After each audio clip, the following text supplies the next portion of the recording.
ALLATRA Global Research Center presents. We are seeing people being diagnosed earlier compared to 50 years ago. We are seeing people being diagnosed with more aggressive disease of various kinds. And we are seeing people having worse outcome compared to what they used to. And this is despite of all the advancement we have been able to make in the medical science in general. Do we expect the rise in neurodegenerative diseases, disabilities, and so forth? I think we are already seeing that rise.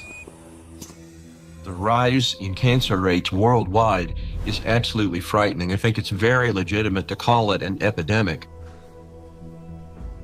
There's an increased rate of cancer worldwide in children and also in people much younger than I used to see. So what's going on now is that we're having a rise in people getting cancer, children, young adults, and it's probably not due to smoking or alcohol or anything. There seems to be something else, something in the environment that is causing this cancer at an alarming rate, and it's getting worse. So a very serious problem.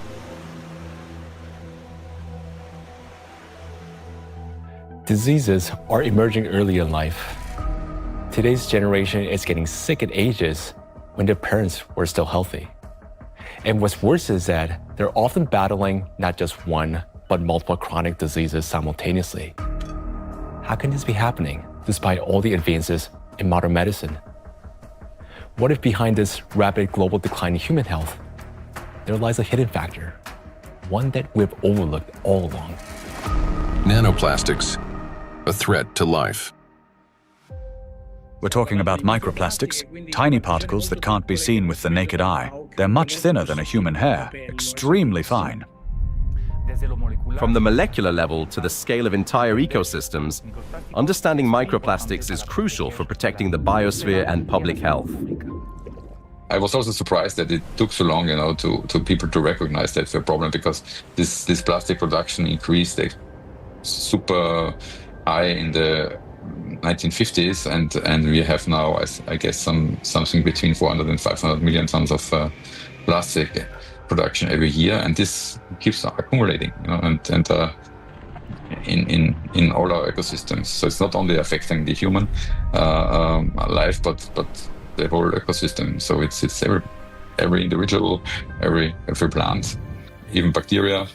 They take them up. So that's something which we have to take into account. The fact that it now pervades from our deepest ocean to our highest mountain, that it's present in more or less every living sample that scientists have looked at, and in some populations in considerable proportions, and that it's now pervading, our food, drink, and the air we breathe, to me, is quite concerning. The science has clearly, without a doubt, shown that these chemicals, these particles are very harmful for us in various ways, not just one organ system, but all organ systems are affected. Plastic symbolizes progress, a triumph of human ingenuity, a material that is light, strong, and built to last forever. Yet, as humanity, we miss something crucial. We fail to notice how the very material created to improve our lives began instead to endanger them. Unfortunately, people often underestimate the true threat posed by plastics. Many think of it merely as an environmental problem. Bottles scattered on beaches, debris floating across the sea. And yes, these do pollute our planet.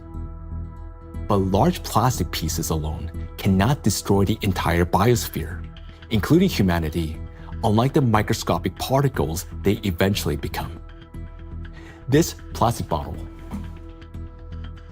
in this form, it poses no immediate danger. But everything changes once this solid object disintegrates into masses of microscopic fragments.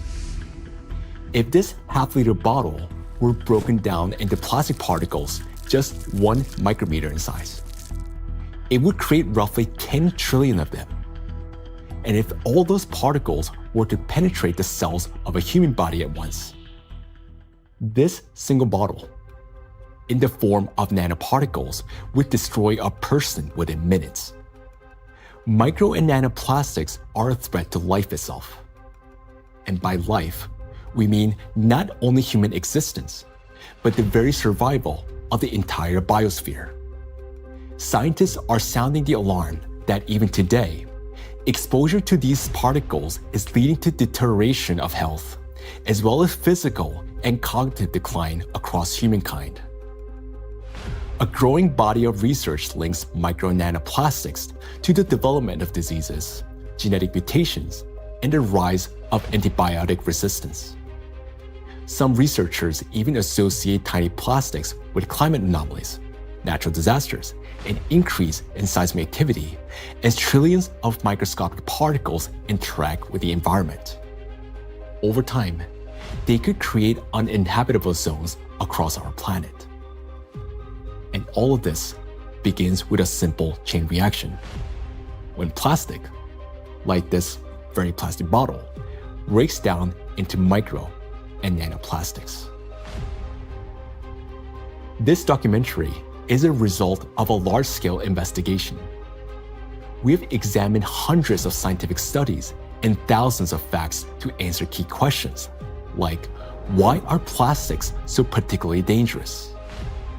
How can plastic particles threaten the very foundation of life? And what chances remain for humanity to change its course?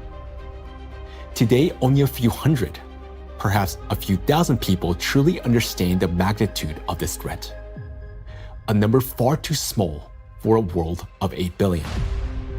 But by watching this documentary, you will become one of the few who understand what's really happening. This is a story of why researchers studying nanoplastics call them the #1 killer, and how they're already reshaping our future. Plastic interferes with the universal language of life.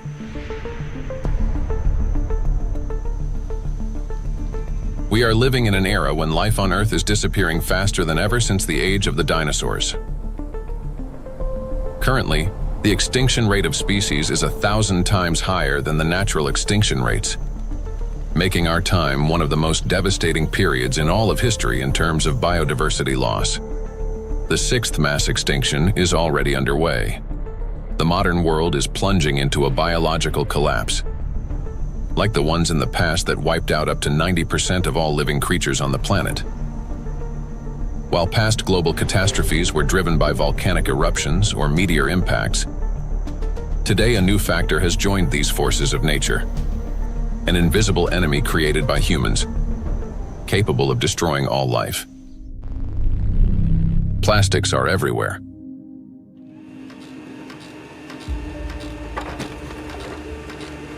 Since the mid-20th century, humanity has produced more than 9 billion tons of plastic, a material that was meant to make life easier, but has instead become a deadly trap for nature and for humanity. It is well established that most plastic is never recycled. Professor Antonio Ragusa, an Italian obstetrician gynecologist and researcher who first identified microplastic in the human placenta, explains how it continues its journey through the biosphere. Of the millions and millions of tons of plastic we produce, less than 10% gets recycled. More than 90% is dumped into the environment. And when plastic gets dumped into the environment, it slowly breaks down into smaller and smaller particles, eventually becoming very small, microplastics, or even tiny nanoplastics. These particles travel down rivers, reach the seas, spread throughout the oceans, and enter the fish we later eat, so they end up back inside us. The problem of microplastics has long been observed in ecosystems across the globe. Professor Sedat Gündoğdu of Çukurova University in Turkey, founder of a research group on microplastics and expert in marine biology and Mediterranean microplastic contamination, speaks about this growing concern. I'm working on fish biology mostly. I was working on fish biology since 2016. During my PhD study, I recognized that all the sampling location that we work for biodiversity fully polluted with plastics, not only microplastics, because first we realized that the main problem is plastic itself. Today we are accustomed to hearing the word microplastic. But there was a time when this term simply didn't exist. Professor Richard Thompson is a marine biologist at the University of Plymouth, director of the Marine Institute, officer of the Order of the British Empire, and fellow of the Royal Society. In his work, he was the first to describe microscopic plastic particles in the marine environment, laying the foundation for an entirely new field of research. When I started to teach, I set the challenge to some of my students. They went out onto the shoreline, they collected samples of sand, and we started to look at them under the microscope. And from the very first samples, we could see pieces that did not look like sand grains, brightly colored pieces, red and blue. And it was then almost a kind of forensic journey to confirm their identity. And we confirmed that they were indeed plastics. We showed that they were present around the UK in a range of different habitats, in sediments and in the water column. And interestingly, in that first paper in 2004, my first paper on the topic, we used the term microplastics. And the term hadn't been used in this context for truly microscopic pieces before. There had been, and we referenced them in our paper, some studies of small pieces of plastic before, but we went smaller than anybody else. We showed this bioavailability. We showed the temporal trend of increasing over time. The ocean is the main reservoir of plastic accumulation. It already contains more than 200 million tons of plastic waste, and this amount continues to grow every day. It is important to understand that plastic does not disappear. Under the influence of sunlight, waves, salinity, and mechanical friction, it breaks down into microplastics and nanoplastics. Microplastics are plastic particles smaller than 5 millimeters in size, while nanoplastics are smaller than 1 micrometer, about 1,000 times thinner than a human hair. There are about 350 trillion microplastic particles in the surface layer of the ocean alone. Yet the real number is far greater. Scientists estimate that roughly 90% of nanoplastic particles are too small to be detected by current analytical instruments. As water evaporates from the surface of oceans and other bodies of water, microplastic particles rise into the atmosphere together with the water vapor. Dr. Dusan Materic, an environmental analyst at the Helmholtz Center for Environmental Research, Germany, leads a research group dedicated to the study of nanoplastics. Dr. Materic investigates atmospheric nanoplastics at the Sonnenblick Observatory in Austria, the oldest high-altitude research station in Europe. And for those nanoplastics that fragments from big fibers, because of UV weathering, because of just mechanical forces, those shredding nanoplastics are much more potent to stay in the air for a long, long period, and that means picked up and brought even here at 3,106 meters above sea level. So what we discovered is that we have nanoplastics across all the stations, and we have nanoplastics even in the deepest ocean environment, and our deepest point is below 5,000 meters. Micro and nanoparticles in the atmosphere can travel thousands of kilometers, crossing from one continent to another.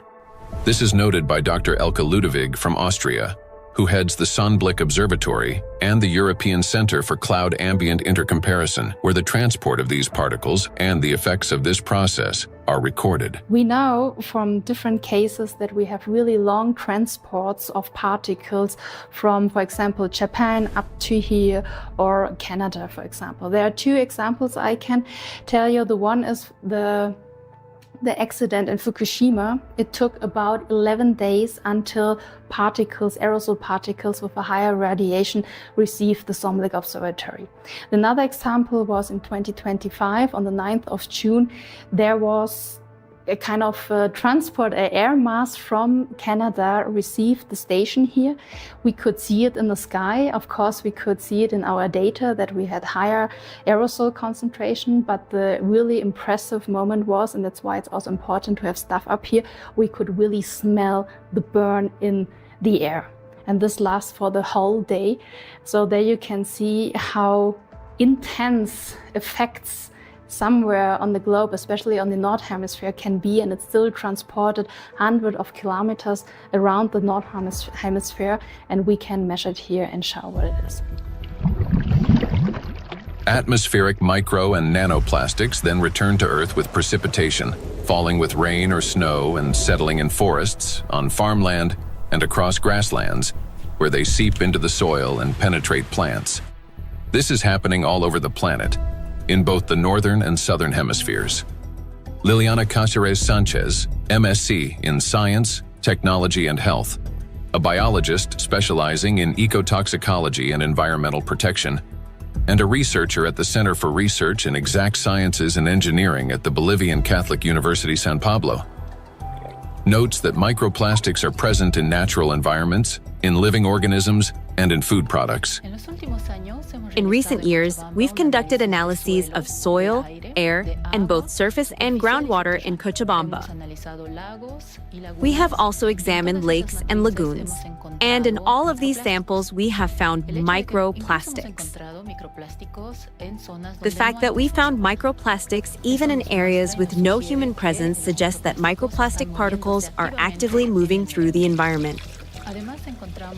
In addition, we identified their presence in food and in living organisms. We detected microplastics in milk and other pasteurized products such as yogurt.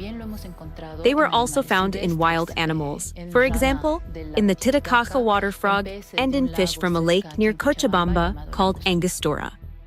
These findings confirm that microplastics have already become part of our food chain and ecological chain. Due to microplastic pollution, 1 in 10 grains of the world's 3 main food crops, rice, wheat, and corn, may die before harvest. In addition, researchers from the University of Catania have found high concentrations of microplastic particles in apples, pears, carrots, potatoes, lettuce, and broccoli. Overall, apples and carrots contained the highest levels of contamination, and fruits were found to have more plastic particles than vegetables. On dairy farms in several countries, microplastic particles have been found in samples of hay and other types of cattle feed. The presence of microplastics has also been confirmed in the milk and meat of cows and sheep, as well as in the lung tissue of pigs and in the stomachs and intestines of domestic ducks. This means that plastic has now become inseparable from livestock farming.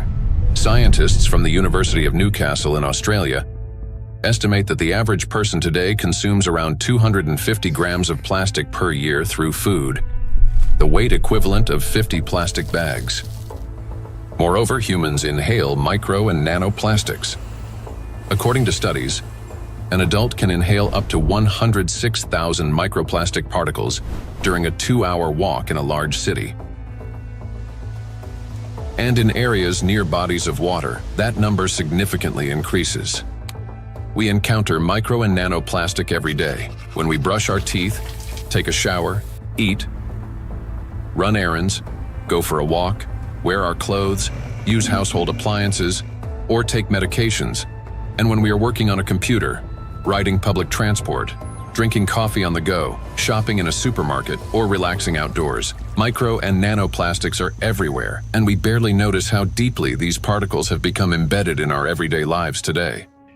There are 3 ways plastic gets into the body: through inhalation, through the skin, and through food.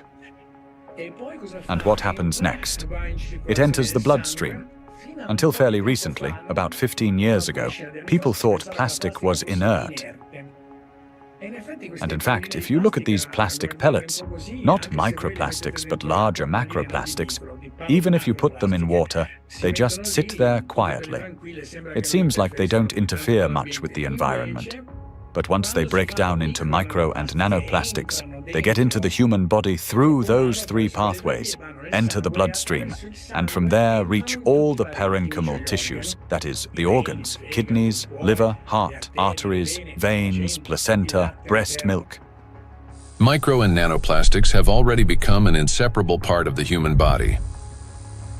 They accumulate in the tissues of the intestines, heart muscles, and in the endocrine and reproductive organs, disrupting their functions. There isn't a single place in the human body they cannot penetrate. Studies show that the highest concentrations of nanoplastic have been found precisely in human brain tissue.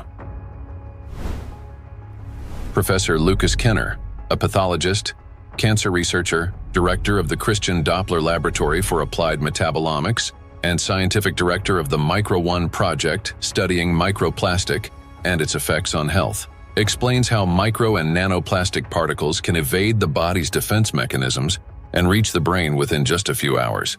And we found out that particles which are in the bloodstream and cover themselves with cholesterol molecules, they easily can enter the blood-brain barrier, which is a very strict body barrier and protects the brain from toxic outside or even therapeutic substances. So it's, it's difficult, for instance, to treat brain tumors because the blood-brain barrier is so strict also for medications. But particles can enter quickly because they cover themselves with molecules will help them enter the blood-brain barrier. And this is for me, it was really very striking to see that, that these particles in 2 hours after we give them an oral gavage, they're already in the brain.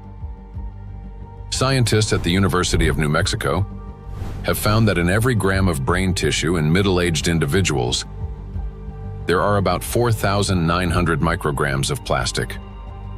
This means that today, around 0.5% of the human brain is composed of plastic. Simple calculations show that the human brain contains on average around 7 grams of plastic, roughly the weight of a plastic teaspoon. And such a teaspoon is already inside the human head. It is well known that micro and nanoplastics are dangerous because of toxic chemical additives they contain, such as phthalates and bisphenols. Treating diseases associated with just 3 chemicals of the most toxic additives found in plastics costs humanity $1.5 trillion a year. But this is only the tip of the iceberg, as overall more than 16,000 chemical compounds are used in the production of various types of plastics, each carrying its own potential risks to human health. Yet there is another factor, one far more dangerous and still vastly underestimated, in how nanoplastics affect the human body. It is precisely this factor that allows nanoplastics to easily penetrate the body's protective barriers, and once inside, they are virtually impossible to remove. The destructive impact of plastics at the chemical level has already been examined in another documentary, A Trap for Humanity, part of which focused on the toxic additives in plastics and their devastating effects for human health. Now, the dangers from chemicals are, of course, the most visible and widely discussed part of the problem. But as our investigation continued, we realized that the true danger of plastics lie beyond the chemistry, extending much deeper into the realm of physics. To understand why plastic particles are so dangerous, we must first understand their unique physical properties. Unique properties of plastic. At the micro and nanoscale, plastic particles acquire new physicochemical properties. They can retain surface charge for longer periods and interact with electrostatic fields and other molecules. In this sense, micro and nanoplastics can be compared to an electret, a material that accumulates static electricity and holds it for an extended time.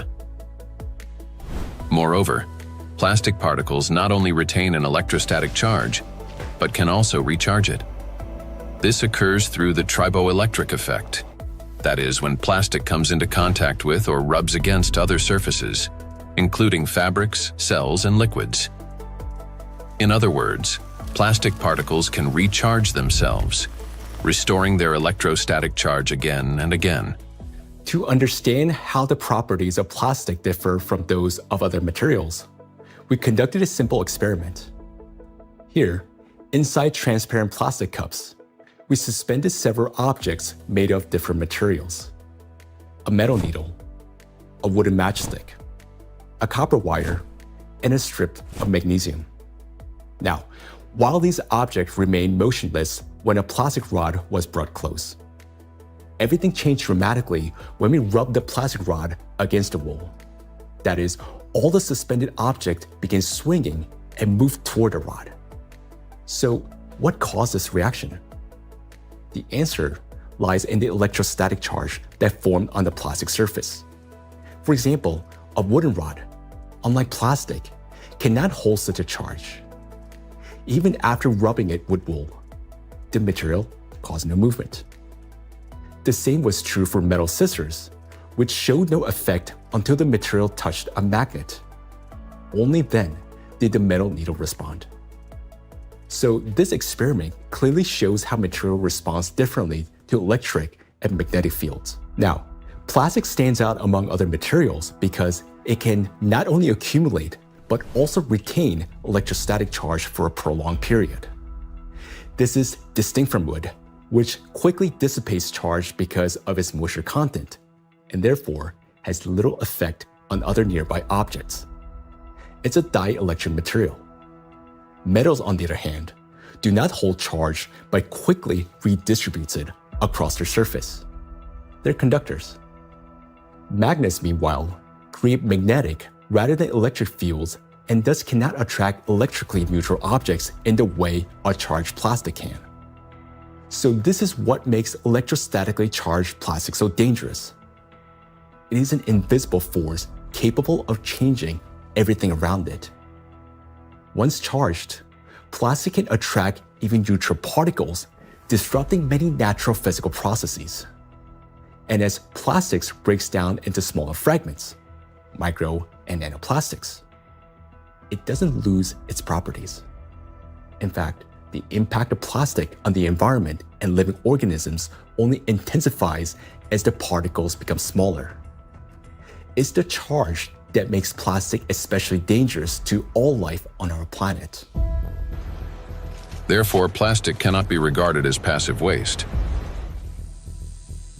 It is an active, electrically charged material capable of interacting with nearly all substances on Earth, from atmospheric particles to living cells. The smaller the plastic particle, the more active it becomes, and the more dangerous its impact. If you view a microplastic particle and it's 5 millimeter in diameter, and you break it down to a nanoplastic particle, which is 1 micrometer in size, you generate from one particle 125 billion particles, which is the number of galaxies we have in the universe.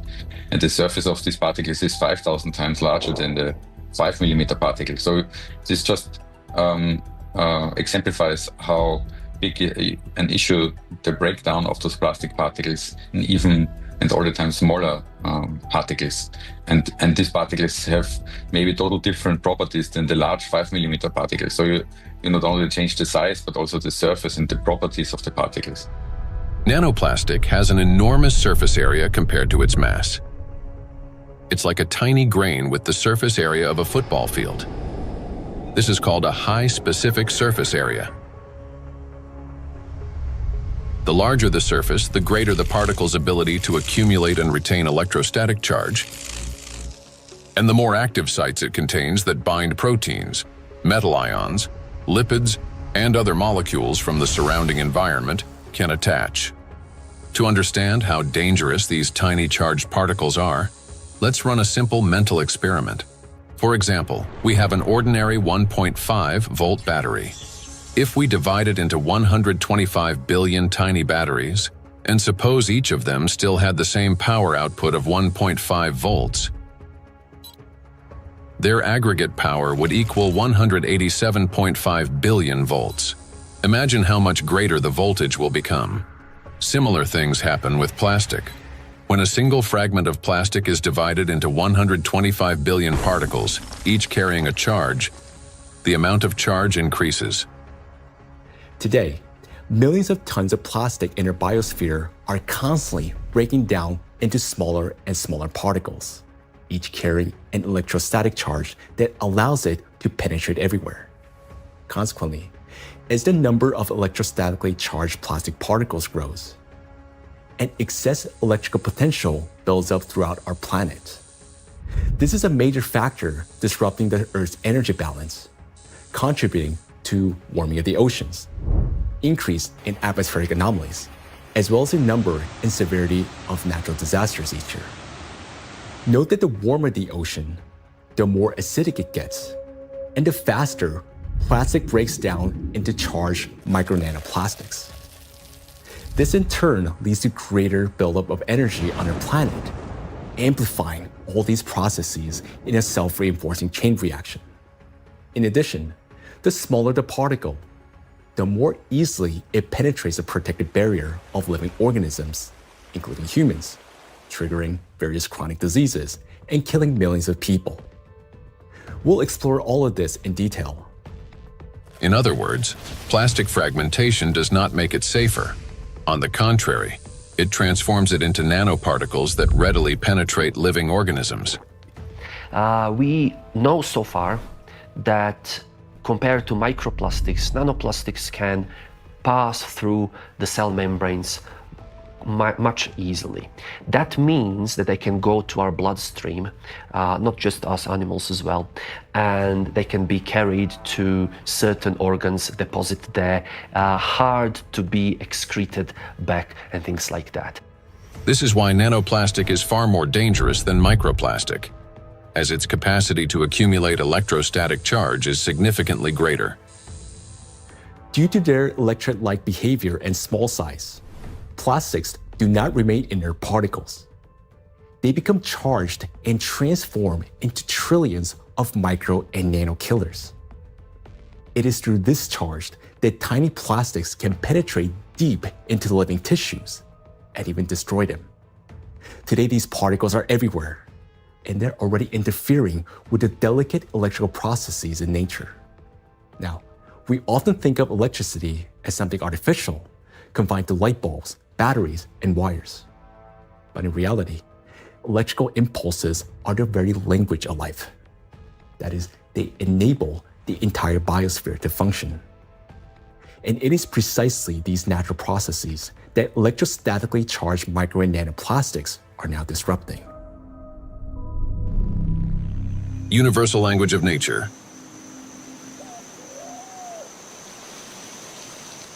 The universal language of nature is invisible, yet it is what connects all living beings into a single whole. Forests. In forests, tree roots are linked with fungal networks, forming a complex and interconnected system beneath the soil that scientists call the wood wide web. This network not only distributes water and nutrients, but also enables plants to exchange information. Plants communicate in two major ways: chemically, by releasing specific molecules, and electrically, by sending electrical signals similar to nerve impulses in animals and humans. For example, when insects attack, a tree generates an electrical signal that triggers defensive responses. This signal can travel through roots into the fungal network, reaching other trees. A similar effect was detected by scientists during a solar eclipse. The bioelectric signals of trees began to synchronize, forming a single impulse. The oldest trees responded first, as if they remembered such events, and were warning the younger ones. Through electrical signals, plants can coordinate their growth, warn each other of danger, adapt collectively to stress, and even store shared memory. It is precisely this finely tuned system that is now being disrupted by micro and nanoplastics. Today, forests have become vast reservoirs of microplastics. Research shows that forests capture microplastic from the atmosphere.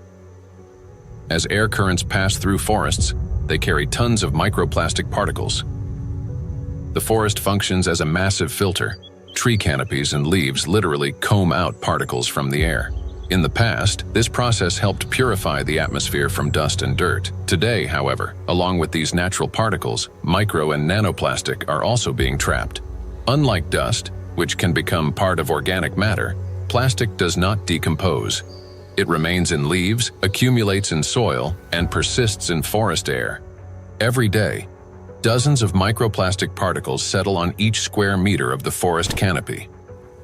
Scientists estimated the annual deposition of microplastics in forest soils and showed that it correlates with the scale of plastic production in Europe. Assuming that atmospheric fallout is the primary source, they concluded that roughly 400,000 microplastic particles per square meter could accumulate in forest soil over a 70-year period. Charged particles distort bioelectrical signals and deprive forests of their ability to adapt and survive. Negatively charged nanoparticles penetrate plant roots more easily, disrupting nutrient absorption. As a result, growth slows down and root formation is impaired. In addition, electrostatically charged micro and nanoparticles of plastic adhere to leaves and penetrate plant cells, impairing photosynthesis. They damage chloroplasts, the energy centers of plant cells, the analog of mitochondria in animal and human cells. Prolonged exposure to micro and nanoplastics reduces the ability of plants to produce oxygen. Some of the world's forests, such as the eastern forests of the Amazon, are already emitting more carbon dioxide than they produce oxygen. Animals. Micro and nanoplastics can penetrate the brains of animals. Electrostatically charged plastic particles damage brain cells and disrupt the transmission of nerve impulses. This causes malfunctions in the nervous system, from reduced vision, hearing, and smell to impaired motor coordination. As a result, animals struggle to navigate, find food, avoid danger, and to communicate with one another. And all of this greatly reduces their chances of survival. These effects mirror the early signs of neurodegenerative diseases in humans. According to the Worldwide Fund for Nature, over the past 50 years, the global population of wild animals has declined by nearly 70%. People can't even protect those they've taken responsibility for. Household pets are also poisoned by micro and nanoplastics. Pet food contains PET, the same plastic used to make bottles. Moreover, microplastic particles have been found in the tissues of cats and dogs. Scientists analyzed tissue samples from 49 animals, 24 cats and 25 dogs, that had died of natural causes and found that more than 70% of them had microplastics present in multiple organs.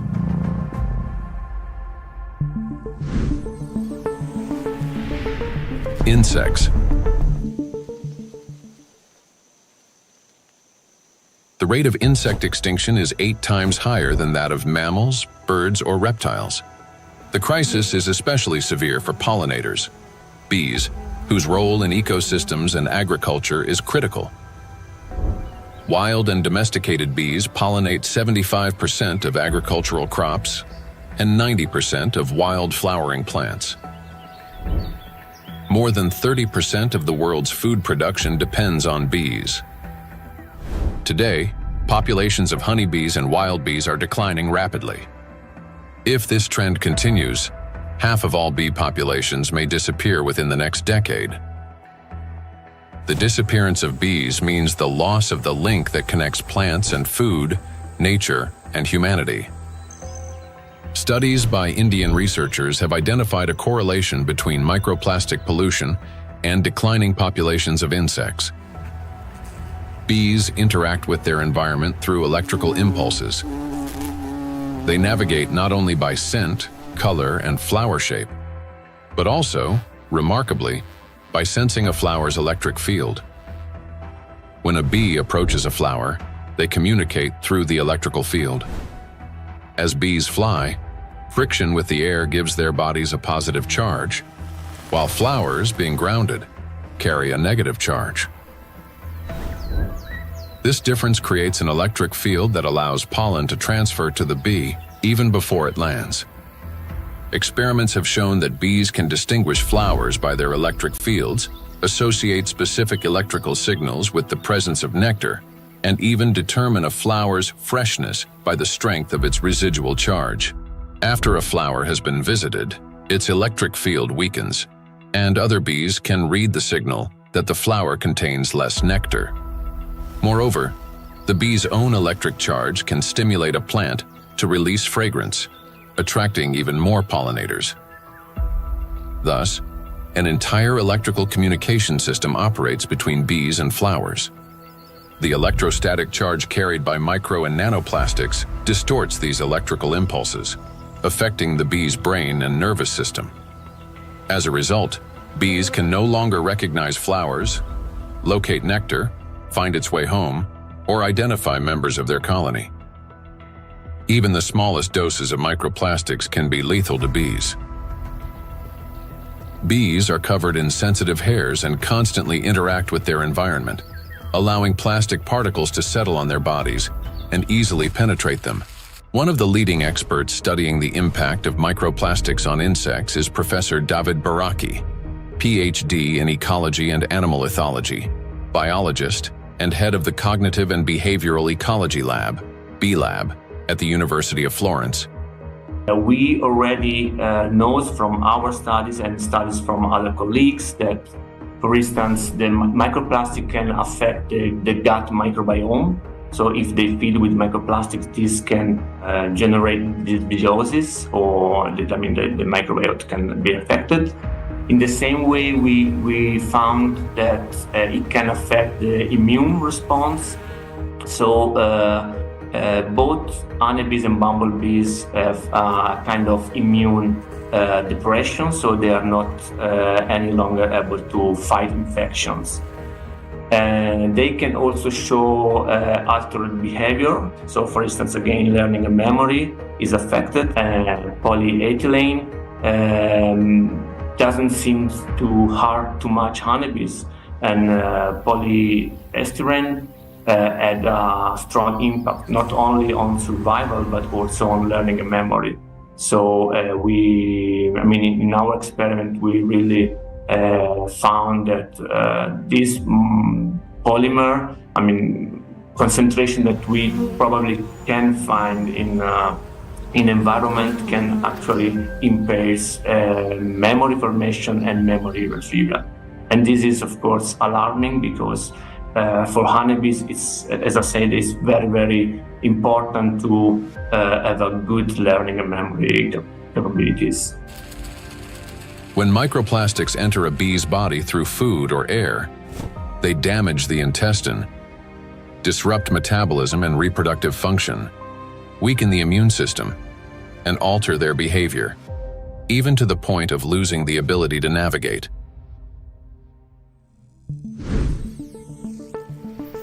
Birds. Across the globe, scientists are observing an alarming trend. The number of wild birds is rapidly declining. In North America alone, over the past 50 years, approximately 3 billion birds have disappeared. That is a quarter of the entire bird population. Electrical signals play as vital a role in the lives of birds as they do throughout the entire biosphere. The avian nervous system functions through transmission of electrical signals from the brain to all parts of the body. Those impulses control movements of wings, tail, and body in flight, vision and coordination, cognitive responses, for example, evading predators, song and vocal communication. Birds are true living navigators capable of traveling thousands of kilometers and returning precisely to the same locations year after year. Scientists have discovered that many migratory birds use Earth's magnetic field for orientation. Imagine an airplane. A pilot sees a radar screen with lines and markers to avoid getting lost in the sky. For birds, their eyes serve as such a radar. Specialized molecules in their eyes detect both light and Earth's magnetic field, converting them into electrical signals. In the brain, those signals form an image with field lines superimposed on the real world. A bird simultaneously sees clouds, land, and its magnetic radar, allowing it to maintain course in any direction with ease. Electrostatically charged micro and nanoplastic particles entering a bird's body distort electrical impulses and disrupt functioning of its nervous system. This leads to loss of motor coordination, weakened memory and learning ability, and impaired vocalization and spatial orientation. Externally, this manifests as increasingly erratic flight, unstable behavior, and even softer, weakened chirping. Nestlings are especially vulnerable. Many do not survive to adulthood, and those that do often exhibit cognitive impairments. However, that's not all. Plastics damage the liver, kidneys, stomach, and brain of birds, causing symptoms that resemble Alzheimer's disease. Even birds that appear healthy lose the ability to adequately care for their partners and offspring, sharply reducing their chances of successful reproduction.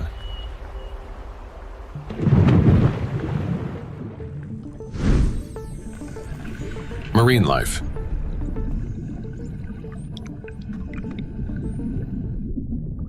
Beneath the surface reigns a unique world where vision weakens and sounds become distorted. In such conditions, marine life perceives reality differently. Through electroreception, the ability to sense faint electric fields and navigate by them. Predators such as sharks can detect tiny electrical impulses produced by muscle contractions and the heartbeat of their prey. Even if a fish remains motionless and hidden in sand, its bioelectric signals reveal its location. All living organisms in water generate continuous bioelectric fields due to ion flow across their skin. Those fields are subtly altered when the animal moves or when another living being appears nearby. Electrical impulses are an inseparable part of life itself, even underwater. Electrostatically charged micro and nanoplastics can distort or block those signals, which makes marine creatures especially vulnerable. As a result, marine animals and fish lose their ability to accurately locate prey, avoid predators, and follow migration routes. This threatens their survival and leads to population declines. Furthermore, fish exposed to microplastics exhibit a wide range of toxic effects, from immune system dysfunction to altered blood composition. Signs of neurotoxicity, growth retardation, and reduced reproductive capacity have also been documented in fish.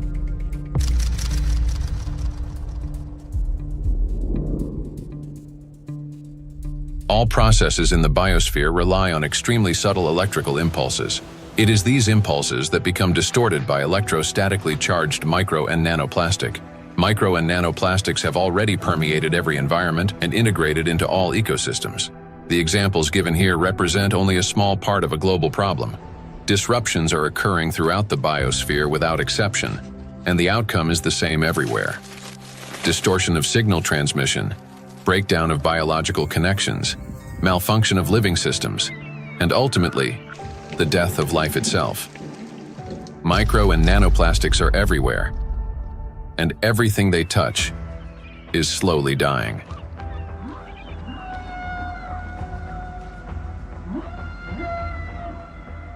Charged micro and nanoplastics disturb the natural biological impulses that form the very foundation of life. Gradually, they erode the mechanisms that allow the biospheres to exist and interact. This decay begins from within, slowly, almost imperceptibly, yet inevitably. Even what appears healthy and alive today is already contaminated by micro nanoplastics. Today, so many of these particles have already accumulated on our planet that they will be enough to destroy the entire biosphere several times over. And their numbers continue to grow each day. Nature is not merely a habitat. It's our breath, our nourishment, and our protection. Humanity can survive without technology, but not without air, water, and living organisms. When life on Earth dies, humanity dies with it. The truth is that we do not exist separately from nature, no matter how much we try to convince ourselves otherwise. We're part of it. So you have probably guessed who we're going to talk about next. Yes, about us. Impulse of life. For humans, just like for all living beings in the biosphere, electrical signals are the pulse of life. The human body is, quite literally, an electrical system. The brain thinks with the help of electrical impulses.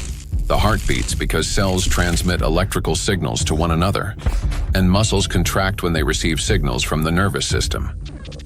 Neurons play a key role in coordinating all body functions by generating and transmitting electrical impulses.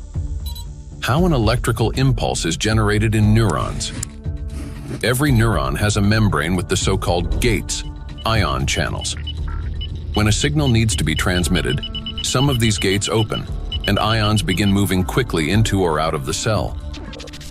This flow of ions changes the membrane's electrical charge, creating an electrical impulse. The impulse travels along the neuron and transmits information further to other cells. How you communicate, whether you interrupt, speak quickly and emotionally, or on the contrary, whether you're apathetic. How you scroll through a news feed on your phone, whether you rush or move slowly, depends largely on the balance of ions. When this balance is disrupted, a person can become overly irritable, or, on the contrary, sluggish.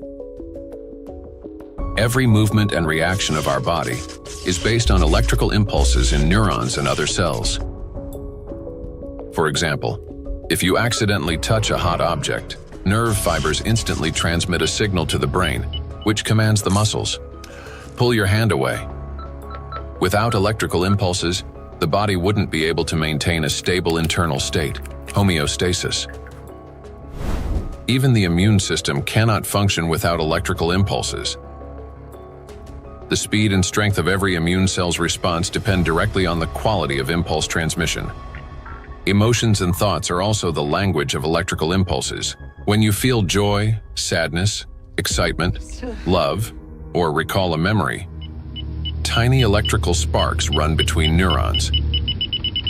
They're like messages between friends. One neuron writes, another reads, and passes it on. Through these chains, thoughts, emotions, and decisions are born. When you learn something new, that too is the work of electrical impulses. They create new neural connections, as if paving little pathways in the brain that make it easier for impulses to travel later on. Even at the very beginning of life, when a sperm cell fertilizes an egg, an extraordinary phenomenon occurs. This contact triggers a cascade of biochemical reactions, including the release of billions of zinc ions. This impulse acts like a start button that activates the egg and initiates the very process from which the future embryo begins to develop. We rarely think of ourselves as electrical systems, yet that's exactly how our bodies function. Nature created a perfect design in which countless vital processes and interactions occur through electrical impulses. But there was one thing that nature could not have foreseen: that humans would create an enemy capable of infiltrating and disrupting this perfect mechanism. In studying micro and nanoplastics, we discovered that their most dangerous weapon is invisible. It is the electrostatic charge that these particles accumulate and retain. This charge begins to destroy us from within, starting from the very foundation of life, the cell. Inside the cell, charged nanoplastics cause the greatest harm. They disrupt communications between the cells, trigger self-destruction programs, and deprive cells of their ability to generate energy for sustaining life. The question is, how do plastics do this? How do micro and nanoplastics damage the body's cells? Disruption of interactions between neurons. Electrostatic charge and extremely small size allow nanoplastic particles to penetrate inside human cells. The impact of nanoplastics on cell function can be clearly traced in neurons, cells of the nervous system, as their function is directly linked to the generation and transmission of electrical signals. Valérie Etkin, Doctor of Physical and Mathematical Sciences and member of the European Academy of Natural Sciences, emphasizes that the impact of nanoplastics on nerve cells manifests at the most fundamental levels. Nanoplastics significantly influence the generation and transmission of neural impulses through multiple mechanisms that disrupt ion transport and the electrical activity of neurons responsible for transmitting nerve signals in the body. Each neuron functions like a miniature battery. It constantly maintains a difference in electrical charge between the inside and outside of its membrane. This enables the neuron to be ready to transmit a signal at the right moment. Charged nanoplastic disturbs this delicate balance, making the cell behave unpredictably. A neuron may activate prematurely, like a light flickering on without command, or conversely, fail to transmit a signal when needed. Such interference disrupts the operation of entire neural networks, like a city experiencing power outages, where neighborhoods go dark one after another, leading to a blackout.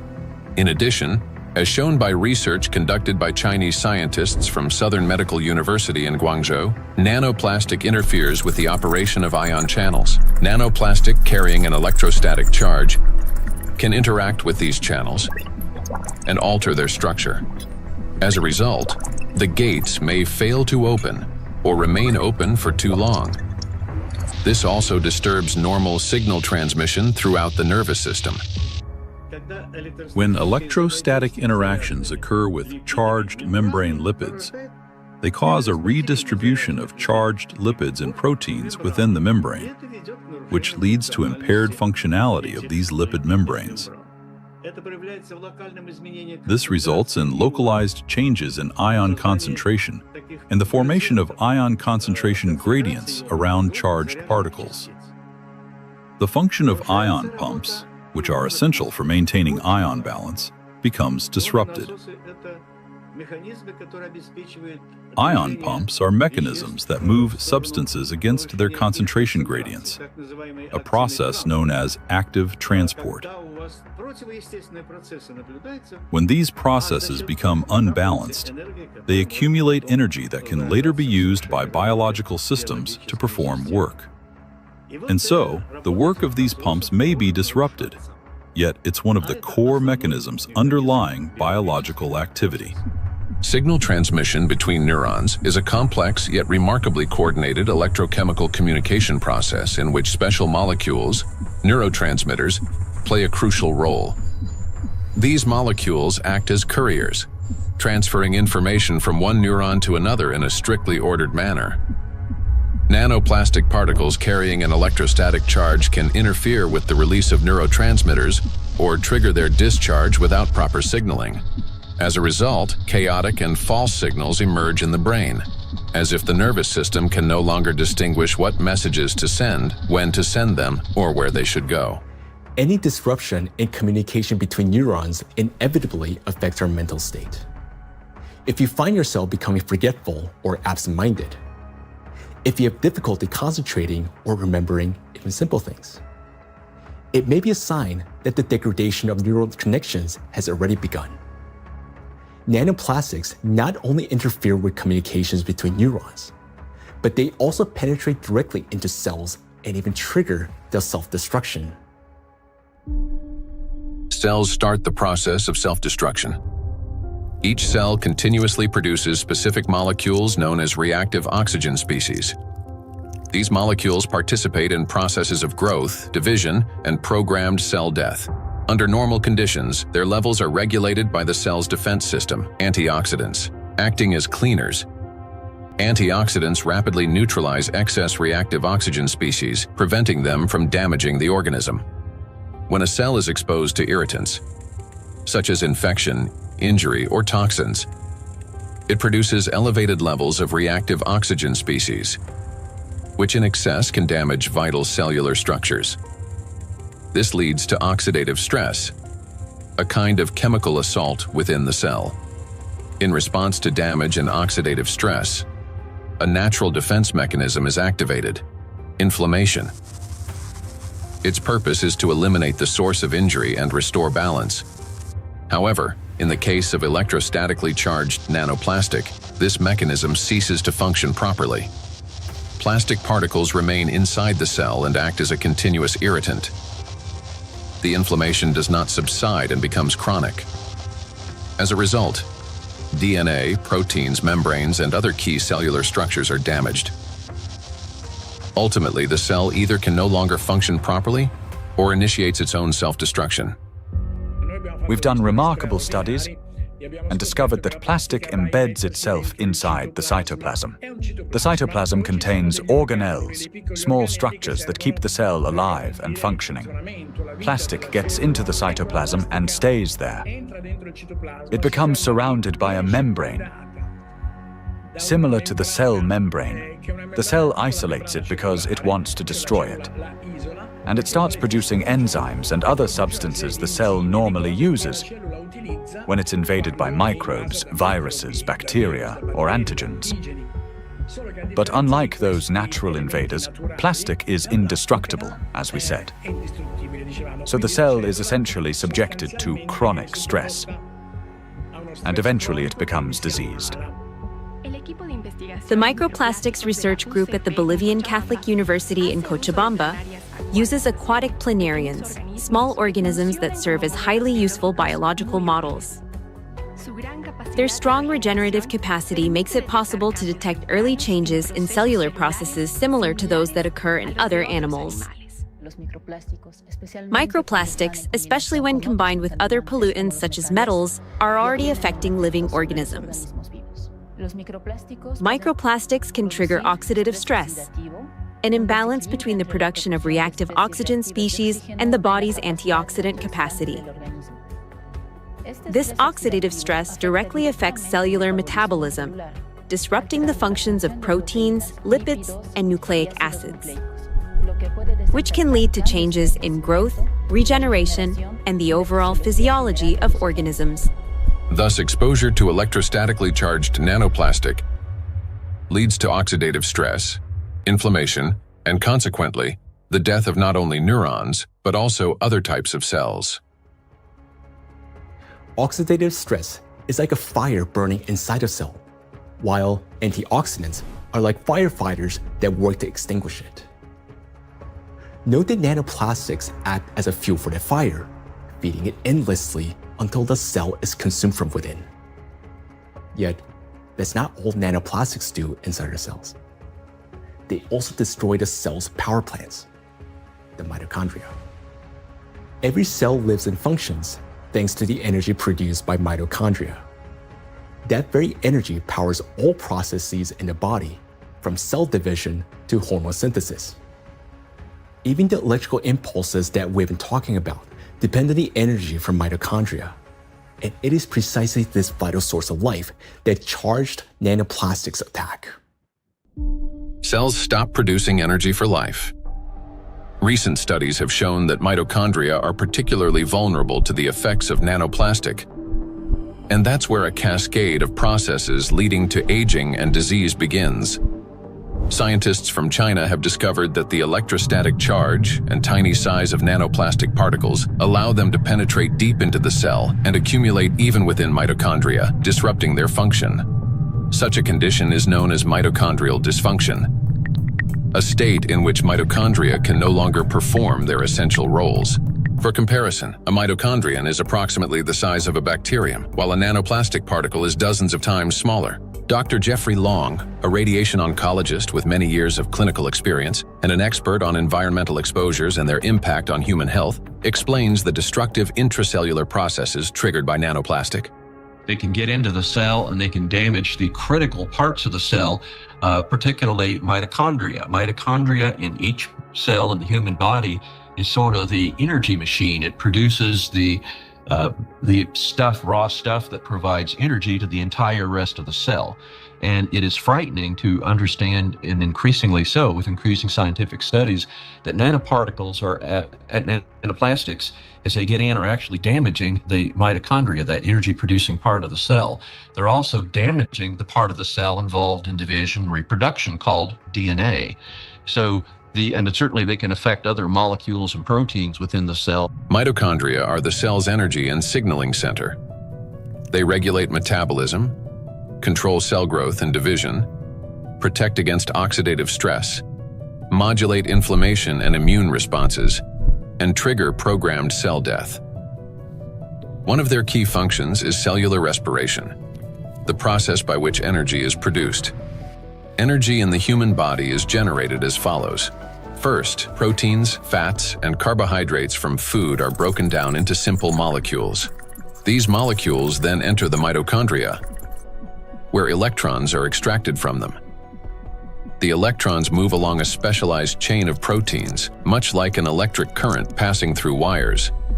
This electron flow drives the mitochondrial energy machinery, resulting in the production of ATP, the universal fuel that powers all organs and tissues. A single mitochondrion can produce up to 10 million molecules of ATP per day. However, electrostatically charged nanoplastic interferes with this delicate process. Its particles disrupt movement of electrons and reduce the efficiency of ATP synthesis. It is similar to a power plant where the wiring begins to short circuit. The generator falters, energy output drops, and the entire system starts to fail more quickly. Mitochondria have their own DNA, a set of instructions for energy production. Without it, mitochondria cannot generate energy, and the cell gradually loses its power source and begins to deteriorate. Exposure to nanoplastic causes mutations to accumulate rapidly in mitochondrial DNA, further impairing mitochondrial function. Studies published in 2023 demonstrated that 50 nanometer polystyrene nanoparticles sharply reduce ATP production and increase the number of mutations in mitochondrial DNA. We have studies on this, with dramatic images taken using a scanning electron microscope, as well as a transmission one, where you can actually see plastic destroying the mitochondria, the structures that produce a cell's energy. Chronic exposure to nanoplastic turns cells into a battlefield. Their electrostatic charge prevents mitochondria from carrying out their essential functions, and this disruption marks the beginning of the slow decline of cells, tissues, and organs. We have now seen the key mechanisms by which charged nanoplastic particles damage cells.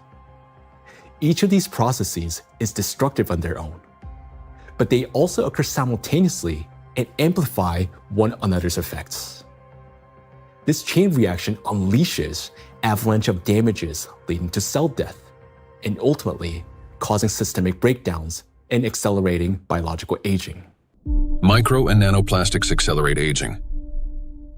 We tend to think that aging begins with wrinkles, gray hair, or fatigue. But in reality, it starts deep within the cells, with mitochondrial dysfunction and failures in key biological processes.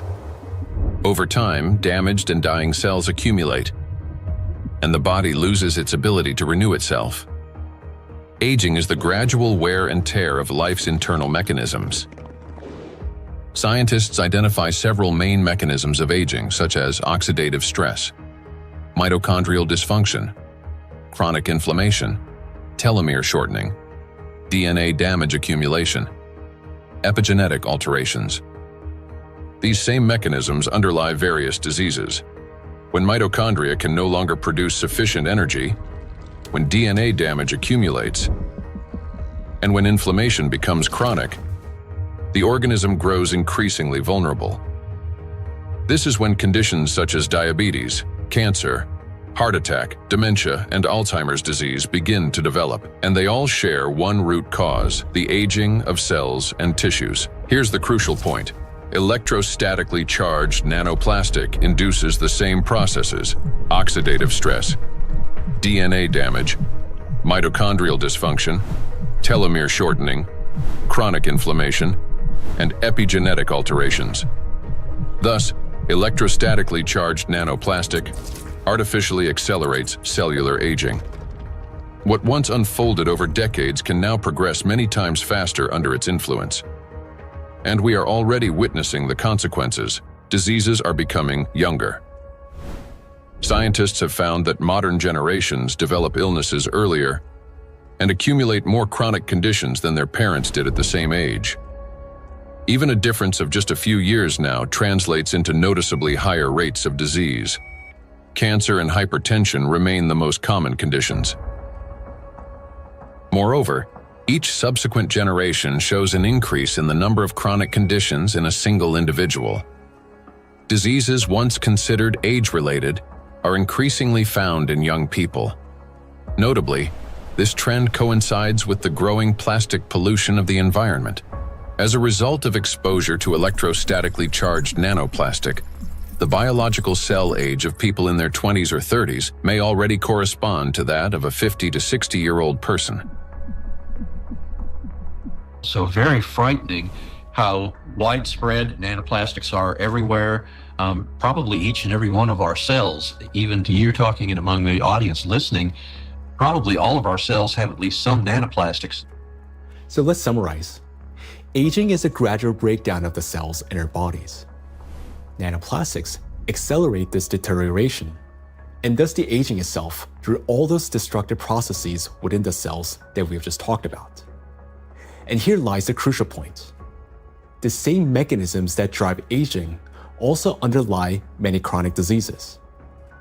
In other words, micro and nanoplastics not only speed up aging, but also contribute to the development of diseases. Today, micro and nanoplastics are detected in every organ of the human body, and everywhere, in each organ, in each cell.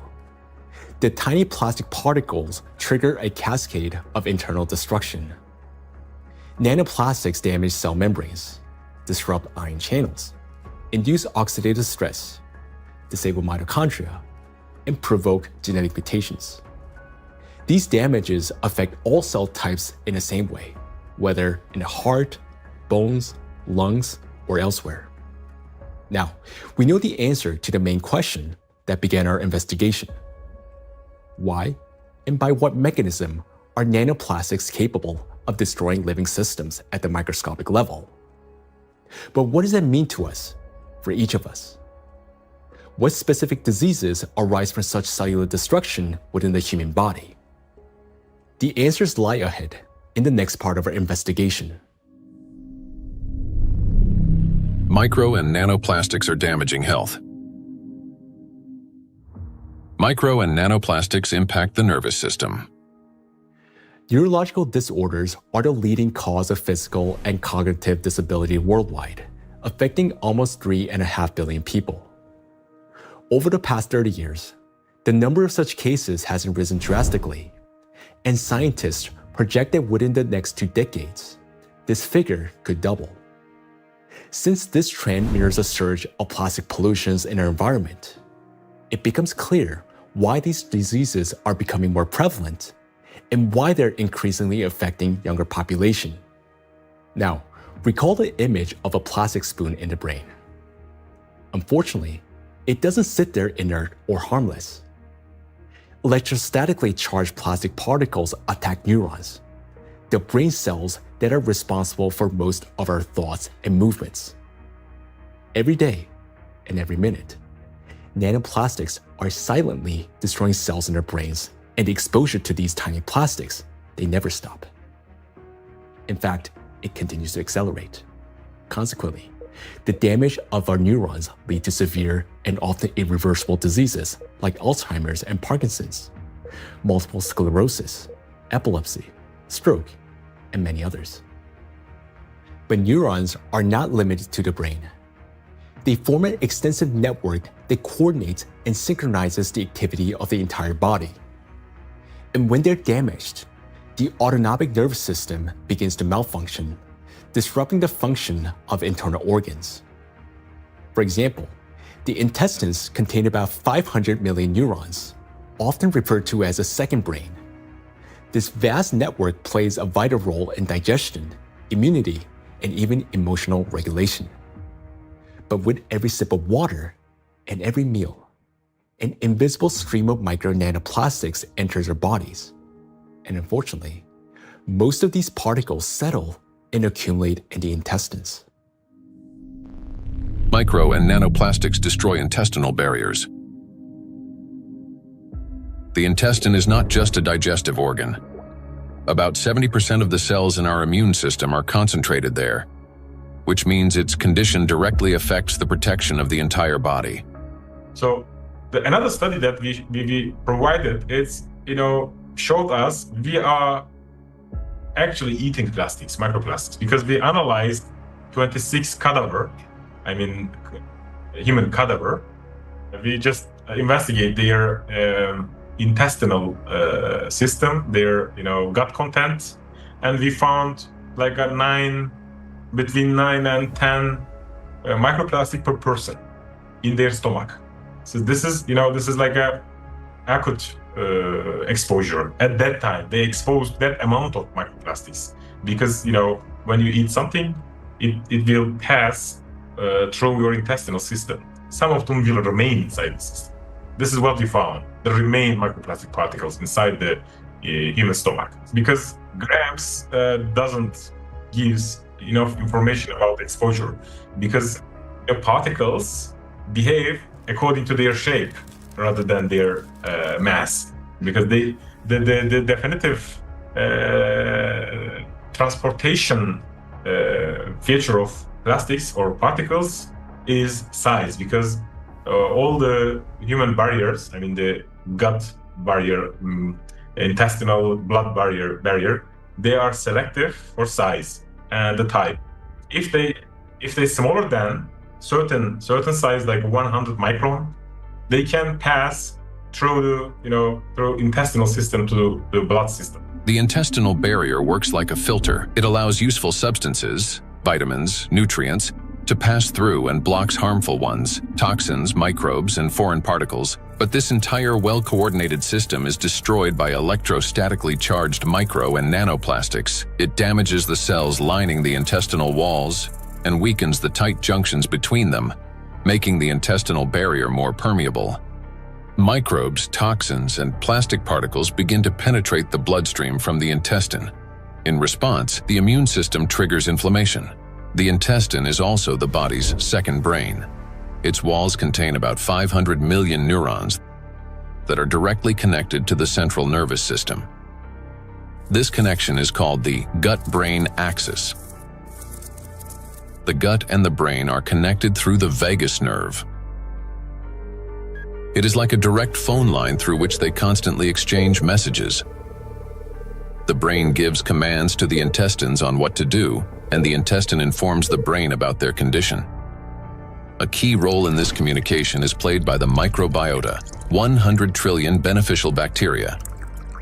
They produce substances capable of both calming and irritating the nerve endings in the intestinal wall, including those of the vagus nerve.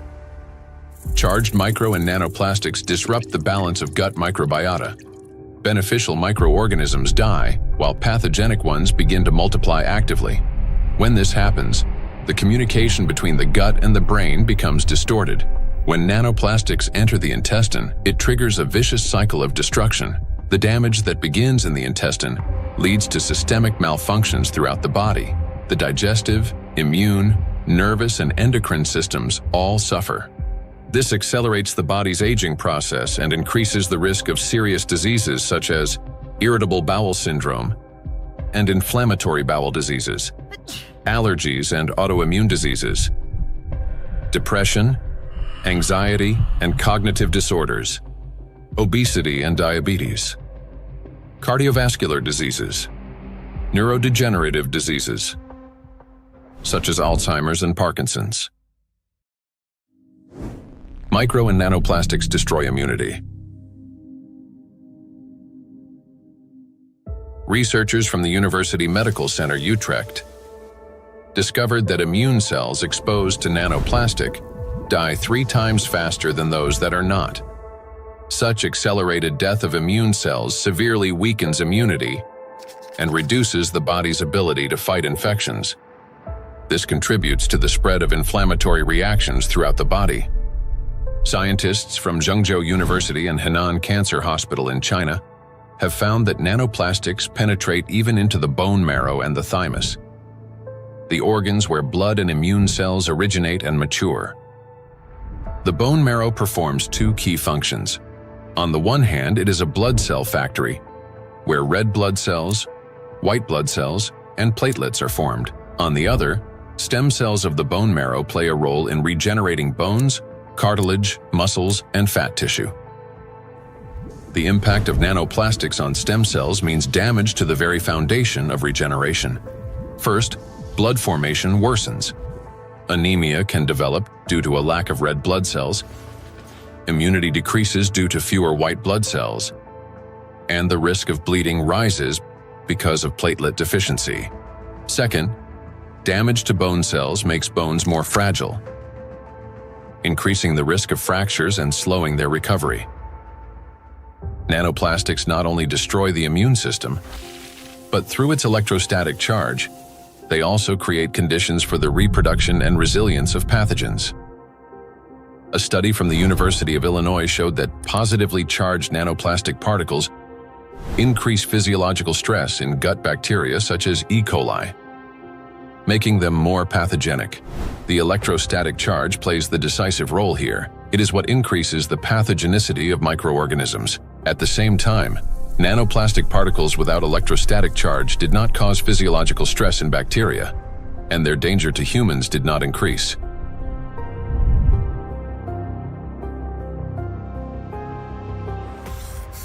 The experiment showed that microplastics, especially polystyrene, can absorb up to 98.6% of viruses, prolonging their survival outside the body for up to 7 days. Viruses that normally die under sunlight or oxygen within hours can persist on plastic for 2 to 7 days, remaining on surfaces such as handrails, bottles, and door handles. A single sneeze from an infected person can release up to 200 million viral particles into the air, which can land on any plastic surface indoors or bind with nanoplastic particles in the air and water. Microplastics become an air and water taxi, spreading infection. Once in the bloodstream, charged micro and nanoplastic particles quickly become coated with plasma proteins, forming a biocorona, which masks them as the body's own cells and makes them invisible to the immune system. Antibiotic resistance.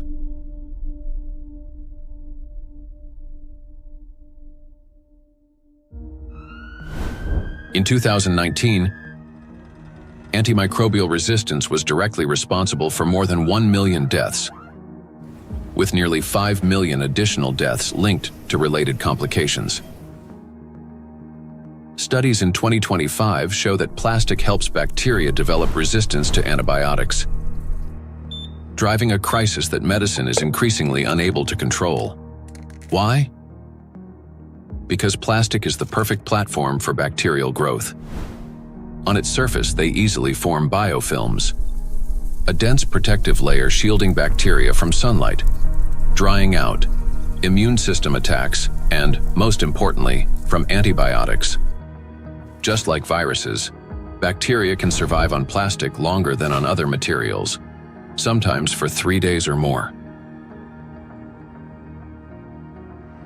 This makes microplastic an efficient carrier of dangerous microbes through water, soil, and food. Paul Dabzak, PhD in water chemistry and microbiology, researcher at Center for Research in Exact Sciences and Engineering at the Bolivian Catholic University San Pablo, notes that the presence of biofilms on microplastics makes them even more dangerous. In the laboratory, we study how microplastics interact with metals and microorganisms. We observe that microplastics can adsorb metals through both physical and chemical sorption processes, and that this ability increases in the presence of bacterial biofilms that develop on the surface of the particles. These interactions depend on the type of plastic and the size of the particles, which alters their electrostatic charges. This causes microplastics to act like a magnet, attracting even more contaminants to their surfaces. In laboratory conditions, researchers from Boston University found that when bacteria come into contact with microplastic, they activate a special metabolic process linked to electron transfer. Simply put, plastic particles can share electrons with bacteria, acting as a kind of power bank for them. This process is called extracellular electron transfer. It gives bacteria extra energy, which first of all, makes them stronger, helps them divide faster, mutate, and build resilient multi-layered biofilms that block antibiotics from penetrating. Secondly, this extra energy directly accelerates antibiotic resistance. What's worse, even after plastic was removed from the experiment, bacteria retained their new properties. They mutated, became more resistant, and continued forming strong biofilms on other surfaces, even without plastic support. This means plastics may accelerate the rise and spread of the so-called superbacteria that are resistant to drug treatment. According to WHO estimates, by 2050, antimicrobial resistance will claim 10 million lives every year. Meanwhile, new antibiotics are being developed far more slowly than bacteria evolve. So think about this.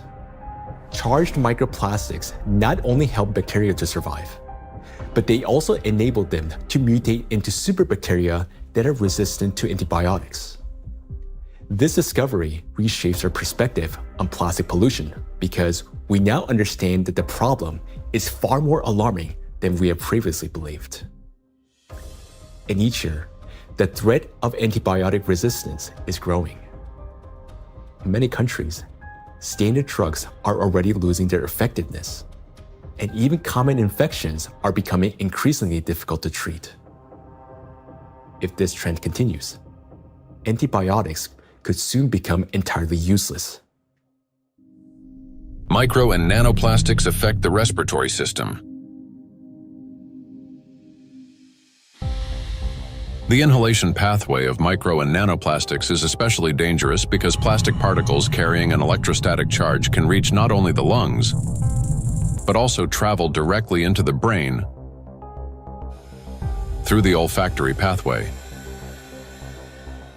Chinese researchers have estimated that in just 2 hours outdoors, an adult can inhale up to 106,000 microplastic particles, and a child about 73,000. Given the lower body mass of children, the concentration of inhaled microplastics per kilogram is on average 4 times higher in children than in adults. Once inside the respiratory tract, micro and nanoplastic particles carrying an electrostatic charge trigger a chain of destructive reactions in every cell of the bronchi and lungs. They cause oxidative stress and chronic inflammation, leading to severe consequences such as the onset and worsening of bronchial asthma, progression of chronic obstructive pulmonary disease, pulmonary fibrosis, in which healthy lung tissue is replaced by scar tissue, and an increased risk of malignant tumors of the respiratory tract. In a study conducted in 2021, microplastics were found in 13 out of 20 lung tissue samples. In patients with respiratory diseases, particles were found in every sample of throat phlegm. What's more, plastic fibers have been discovered in malignant lung tumors.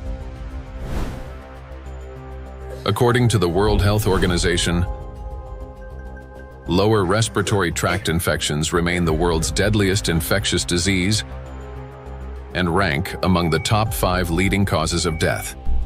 Cancer of the trachea, bronchi, and lungs ranks 6th among the leading causes of death. Micro and nanoplastics disrupt the functioning of the heart and blood vessels. Cardiovascular diseases are the leading cause of death worldwide. Despite tremendous efforts by the scientific community to develop and introduce innovative treatments, both the incidence and mortality from these diseases continue to rise. How do micro and nanoplastics damage the heart and blood vessels? The main thing electrostatically charged nanoplastics do is they destroy the mitochondria inside our cells. The heart is one of the body's most energy-demanding organs, and it's the mitochondria, the energy producers, that give it the power for every single beat. And when mitochondria start to malfunction, the heart literally stalls. It no longer has enough energy to maintain a normal rhythm or strong contractions. Heart attacks and strokes remain the world's leading causes of death among all diseases. In this context, it's especially alarming that scientists have found micro and nanoplastics inside atherosclerotic plaques, dense deposits within arterial walls that narrow the vessels and can obstruct blood flow. When a vessel becomes constricted or a clot forms, blood circulation to the heart or brain is disrupted, sharply increasing the risk of a heart attack or stroke. Research shows that when microplastics are present in carotid artery plaques, the risk of these life-threatening events and fatal outcomes rises by 4.5 times. Micro and nanoplastic particles trigger blood clot formation. When micro and nanoplastics enter the bloodstream, they don't simply drift there passively. Because of their electrostatic charge, plastic particles stick to vessel walls and attract blood proteins and cells. These coated particles damage the endothelium, the ultra-thin layer of cells lining the inside of blood vessels. The endothelium is like an intelligent shell of the vessels. It regulates their dilation and constriction, controls blood clotting, and protects against inflammation. However, under the influence of micro and nanoplastics, this system breaks down, leading to chronic inflammation and an increased risk of thrombosis.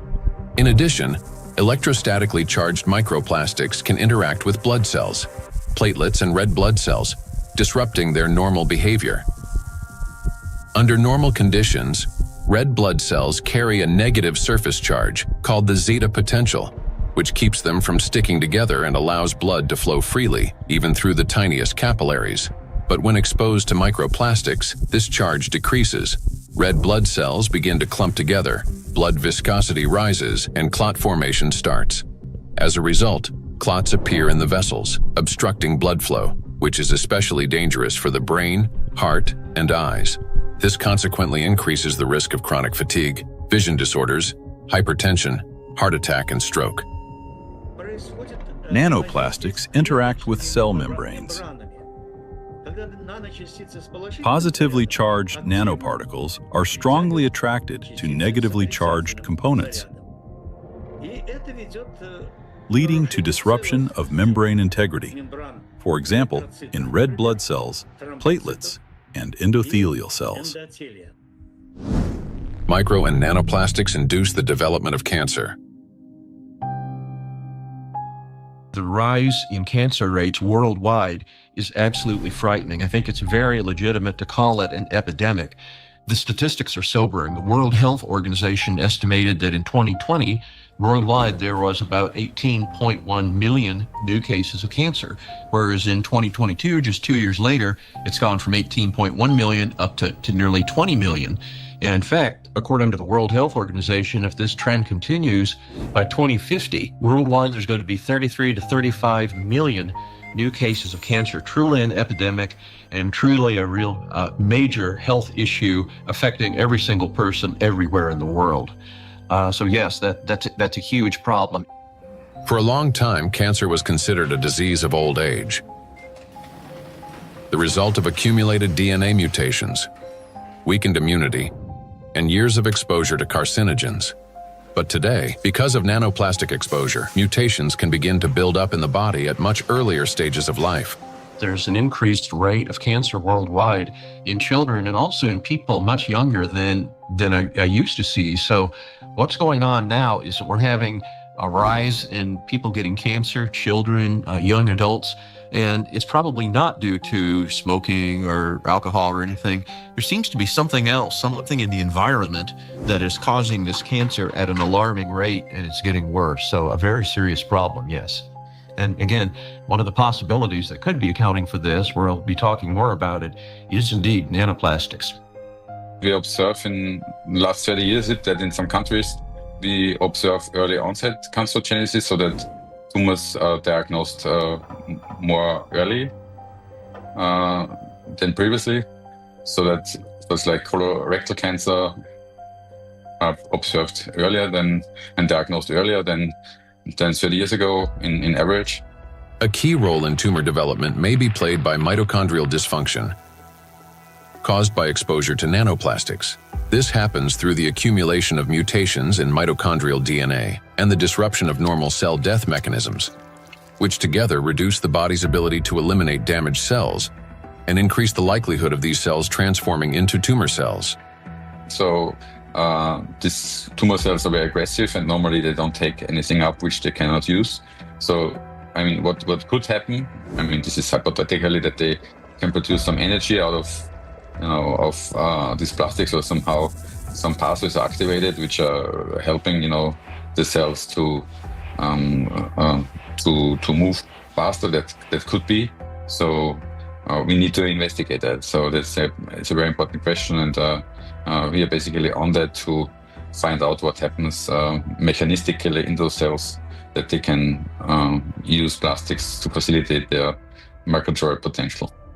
Nanoplastics increase levels of reactive oxygen species in organ cells and tissues, causing oxidative stress that accelerates the growth of cancer cells, helps them spread to other tissues, stimulates formation of new blood vessels, enhances inflammation, and weakens the immune system. Moreover, the high level of oxidative stress caused by electrostatically charged nanoplastics promotes the survival of tumor cells and reduces their sensitivity to therapy, making malignant cells more aggressive. Anything that damages the normal cell DNA that is responsible for the growth and division of cells, that damage can contribute to that cell becoming malignant, growing and dividing and spreading uncontrollably. That's what cancer is. And that is certainly a concern about the effect of nanoplastics. And then above and beyond that, because nanoplastics affect so much of the cell's function, the oxygenation, the ability of a cell to function, above and beyond that, I'm concerned as a doctor that treats cancer that nanoplastics may be reducing the effectiveness of our cancer treatments. I'm a physician that treats cancer with radiation therapy, so I am concerned about nanoparticles adversely affecting the use of radiation therapy to control cancer. And there's actually been some preclinical research on this that does suggest that the nanoparticles, and certainly contributed to by the typical negative charge that they have, in addition to adversely affecting cells, can actually reduce the effectiveness of radiation therapy. There's certainly a significant theoretical reason to believe that the nanoparticles may reduce the effectiveness of cancer treatments, not only my modality of radiation therapy, but certainly I have the same concern about it reducing the effectiveness of chemotherapy or other systemic treatments or immunotherapy. Research by the Medical University of Vienna has shown that micro and nanoplastic particles remain inside cells far longer than previously believed, as they are passed on to newly formed cells during division. In addition, there are also early indications that these plastic particles may play a role in tumor metastasis. So that's one of the problems, that the tumor grows very quickly and then also disseminates. And what we observed is that these particles are kept by the cells even after cell division, and then they are helping the cells to migrate quicker, so they can move quicker.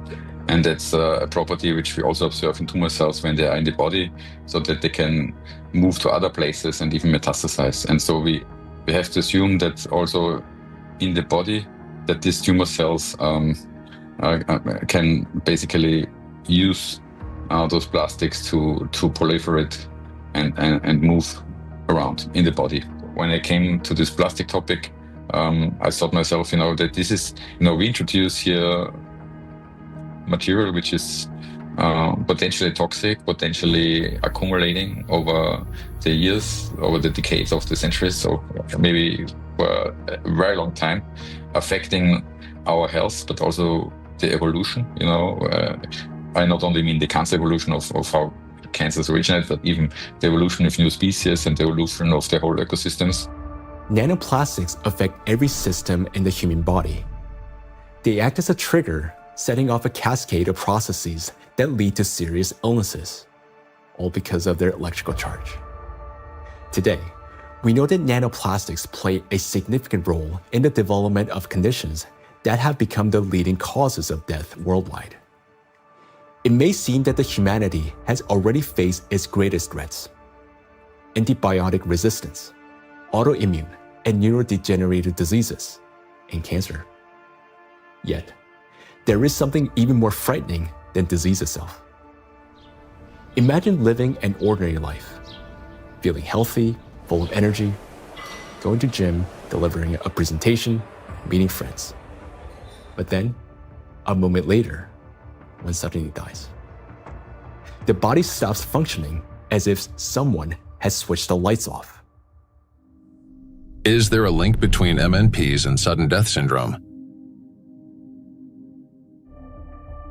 Sudden adult death syndrome remains one of the most troubling and unexplained medical mysteries.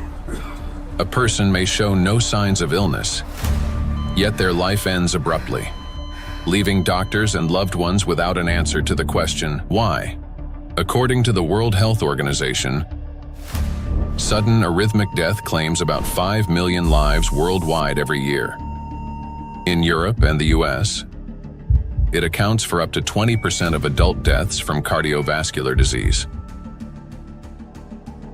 Traditionally, the main causes have been hidden heart conditions, coronary artery disease, arrhythmia, cardiomyopathy. But in recent years, researchers' attention has increasingly been drawn to a new risk factor: exposure to micro and nanoplastics. In order to understand how nanoplastics can trigger processes that can lead to sudden death, let's recall what they can do. As we know, the most destructive property of nanoplastic is the electrostatic charge on its surface,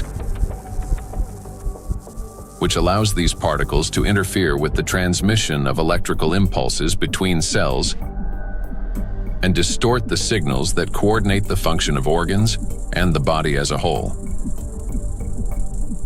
And because this same electrostatic charge can also disrupt mitochondrial function in every cell, leading to energy deficiency, inflammation, and ultimately cell death, the greatest danger arises in the most energy-consuming organs, the brain and the heart, where such disruptions can trigger sudden death syndrome. Our brain controls breathing and heart function through precise electrical impulses. If nanoplastic blocks or distorts these signals, the heart can cease to beat or breathing can stop. And this breakdown is not sudden. It results from a gradual accumulation of disruptions. That is, the signals from the brain's cardiovascular center become increasingly distorted and unstable, step by step, impairing the transmission of electrical impulses within the heart muscle. While this initially appears as arrhythmias, the heart beating too fast, too slowly, or irregularly, these malfunctions worsens and eventually reach a critical threshold, at which point the rhythm collapses and the heart stops. To those nearby, it may seem instantaneous, but in reality, the failure has been long developing over time. A similar process affects breathing. Signals from the brain's respiratory center, under the influence of nanoplastics' electrostatic charge, become progressively more erratic. After the critical threshold is crossed and the brain's commands can no longer get through, breathing stops entirely. In other words, sudden death is the final outcome of a gradual dysregulation of the heart and breathing, a process that silently progresses until it crosses a point of no return. And while we go about our daily routines making plans for the future, nanoplastics continue to damage our bodies cell by cell, day after day. It is terrifying to realize how severely nanoplastics affect the human body. Even more disturbing is the fact that we cannot control our exposure to them. Nanoplastics enter our bodies constantly through the air we breathe, the water we drink, and the food we eat. This has already become our everyday reality. Today, we know that nanoplastics can disrupt the control centers in our brains for breathing and heartbeat, causing arrhythmias, bronchospasm, and pulmonary edema, which can result in sudden death. Yet, what's more alarming is how little we still know. Research on nanoplastics has only just begun, and we're only starting to grasp the true scale of this threat. But make no mistake, everything you have heard so far isn't science fiction. These are actual biological mechanisms triggered by electrostatically charged nanoplastics. They attack every system of our body, contributing to chronic illnesses and even causing a sudden death. But their impact reaches beyond the current generation. These nanoplastics are already affecting our children and even our ability to bring new life into the world. Micro and nanoplastics destroy reproductive health. Current scientific evidence strongly indicates that mitochondrial dysfunction may be a root cause of infertility in both men and women, as well as negatively affecting conception, pregnancy, and embryonic development. For men, fertility depends on producing a sufficient number of healthy sperm cells that not only survive, but also possess adequate motility and the necessary energy to reach and fertilize an egg. That energy comes from mitochondria, which provides the ATP required for sperm movement. When mitochondrial function, however, is damaged or becomes unstable, sperm motility decreases, and even shape and structure of sperm cells can be altered, directly reducing the ability to conceive. From 1973 to 2018, the global sperm count in men declined by more than 60%. We have maybe here two important points if it comes to fertility, because it's not, it's the additives definitely, and we know that for quite some time that additives have endocrine disrupting or may have endocrine disrupting properties, and that can influence the fertility, but also they can be part of the particles themselves, because the particles, you know, in many ways can have already added these endocrine disruptors, or they can also have them as the corona, so they can integrate them into the surface of the particles and then enter the body via the particles as a Trojan horse, basically. So you can have both ways. In studies conducted by Chinese scientists, microplastic was found in every semen sample. Its impact on sperm cells is both rapid and destructive. Within just 30 minutes of exposure, mitochondrial function is disrupted and DNA damage begins. This reduces sperm viability and makes conception nearly impossible. Animal studies have shown that micro and nanoplastics can accumulate in the testes, cause testosterone deficiency, and impair spermatogenesis. Micro and nanoplastics disrupt erectile function.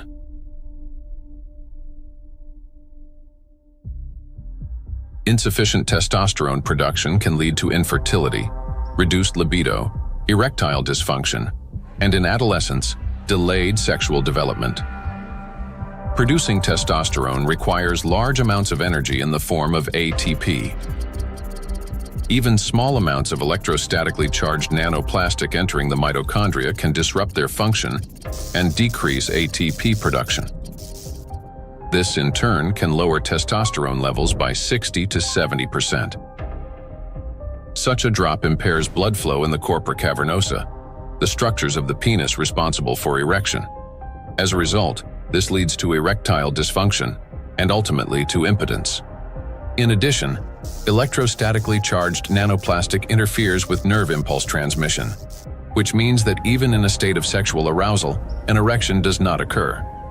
This has been confirmed by research from Anhui Medical University in China. In animals with chronic microplastic intoxication, erectile function was impaired after just 1 month. Results of a national study in Japan showed that erectile function and sexual activity are declining among the younger generation. Every third man in Japan, which is about 14 million individuals, suffers from erectile dysfunction. Moreover, young Japanese men, particularly those aged 20 to 24, exhibited decreased sexual desire, weak erections, difficulty reaching orgasm, and low levels of sexual satisfaction. In fact, the prevalence of erectile dysfunction in the 20 to 24 age group was 26.6%, which is almost equal to the 27.8% observed in men aged 50 to 54. This alarming trend is not confined to Japan only. Global research confirms that symptoms of erectile dysfunction affect up to 75% of men worldwide, showing that this condition is widespread and can impact men of any age in any region. In 1995, more than 152 million men worldwide suffered from erectile dysfunction. According to scientists' estimates, within 30 years, this number will approximately double. So think about it. If just one signal fails, the movement will not occur, a thought will not form, and an emotion will not arise. The same is true even for the most intimate aspect of human life. Everything depends on the precise coordination between neural and vascular connections. And it is this delicate connection that charged nanoplastics disrupt. Erectile dysfunction is no longer a rare condition. It has become a widespread reality, with symptoms now observed in 75% of men worldwide. Imagine jumping with a parachute that has 75% chance of not opening. Would you take that leap? That's how most of men feel today. The situation with female fertility is no less alarming. A 2025 study revealed the presence of microplastic particles in the follicular fluid of ovaries in 14 out of 18 women, with an average of more than 2,000 particles per milliliter. These data indicate that micro and nanoplastic particles can cross the blood follicle barrier. After entering the ovaries, micro and nanoplastic particles affect the egg cell and disrupt key mechanisms essential to the health of the female reproductive system. One of the most critical of these mechanisms is mitochondrial function. Each egg cell contains between 100,000 and 600,000 mitochondria, and the energy they produce is vital at every stage, from egg cell formation and maturation to fertilization, and the subsequent growth and development of embryonic tissues. Mitochondrial dysfunction caused by exposure to nanoplastics can impair egg cell maturation, reduce the likelihood of successful fertilization, and even lead to developmental arrest of the embryo. Accumulation of nanoplastics in reproductive organs can be one of the main causes of infertility. According to the World Health Organization, today, about 17.5% of adults, that is, about 1 in 6 people in the world, face infertility. Given the global spread of plastic pollution, Professor of Environmental Medicine and Reproductive Health, Dr. Shanna Swan predicts that by 2045, the world's population may become completely infertile. Micro and nanoplastics affect the emergence of life. During pregnancy, a woman's body creates ideal conditions for the growth and protection of the fetus. However, even the placenta, the body's primary barrier between mother and child, cannot stop plastic nanoparticles from crossing through. A research team led by Antonio Ragusa made a landmark discovery when they detected microplastic particles in the human placenta for the first time. Their findings showed that plastic can penetrate a place where no artificial material had ever been found before, the very environment where new life begins. I was in a wonderful place in Italy, in Sardinia, a place called Piscinas, in Sulcis, in the southwest of Sardinia, where the old mining areas are. It's a very remote, beautiful spot where there's nothing around for 6 or 7 kilometers. While I was walking, I suddenly saw these bright, colorful, sparkling things on the beach. I asked my wife, "What is this?" She looked at me a little puzzled and said, "Well, it's plastic." I said, "Plastic? How could plastic get here when there's nothing for 7 or 8 kilometers in any direction?" She looked at me again, with an expression that made it clear how little I understood, and said, "It comes from the sea, of course." And that's when something clicked in my mind. If plastic can spread through the ocean and end up in such untouched places, then it could also reach the inside of the womb, and so inside the bodies of babies. Naturally, from that intuition, I started pursuing this line of research. I'm a gynecologist. I help deliver babies. So I knew about plastics as much as everyone else, until a certain point.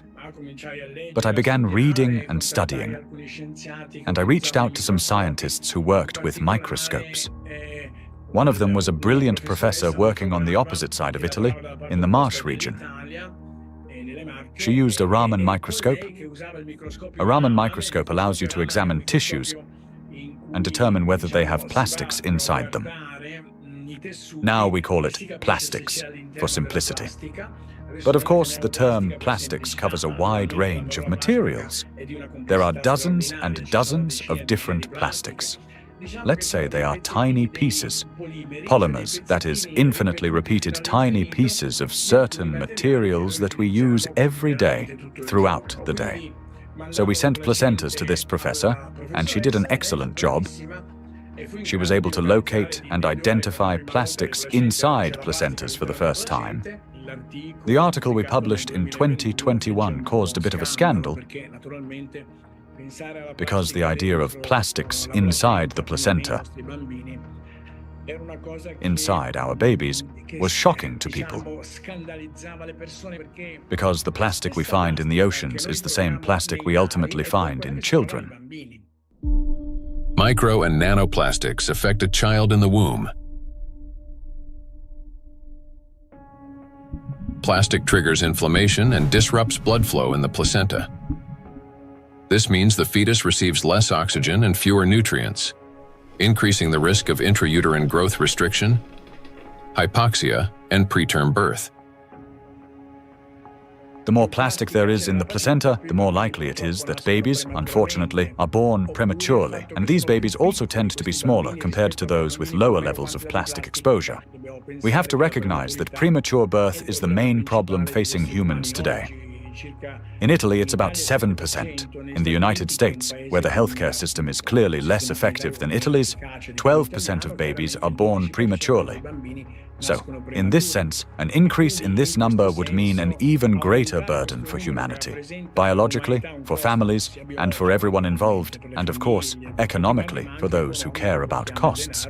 We know that these particles can be taken up by these particles going through the placenta and then being found in the embryo, and therefore indicating that already in very early life we have an exposure also to the embryo. The electrostatic charge carried by nanoplastics is especially dangerous in embryonic tissues, where even minor disruptions can lead to developmental abnormalities. In other words, nanoplastics begin harming the child's body even at the very earliest stages of its formation. Over the past 2 decades, physicians have documented an alarming increase in congenital birth defects. For instance, Chinese researchers have found that in China, the rate of such defects has nearly tripled. Similar trends have been observed in other countries. One of the fastest-growing congenital abnormalities in newborns is gastroschisis, a defect of the anterior abdominal wall in which loops of the intestine and sometimes other organs protrude through an opening in the abdominal cavity. The prevalence of this defect has increased over the past 3 decades. For instance, in the United States between 1995 and 2012, the percentage increase in gastroschisis ranged from 68% to 263%. An increasing number of children are also being born with hypospadias, a condition in which the urethral opening in boys is located in an abnormal position. In the United States, the incidence of hypospadias has risen by approximately 17% over the past 20 years. A recent growing number of cases involving congenital heart defects, Down syndrome, and other developmental anomalies have also been reported. Impact of micro and nanoplastics on children after birth. After birth, children continue to be exposed to micro and nanoplastic particles. Plastic baby bottles, food packaging, and toys are all sources of contamination. When a baby bottle containing warm water is shaken, up to 16 million microplastic particles per liter can be released. Hot water and sterilization further accelerate this process. As a result, infants are exposed daily to millions of microplastic particles and trillions of nanoplastics. Scientists have even detected microplastic in human breast milk.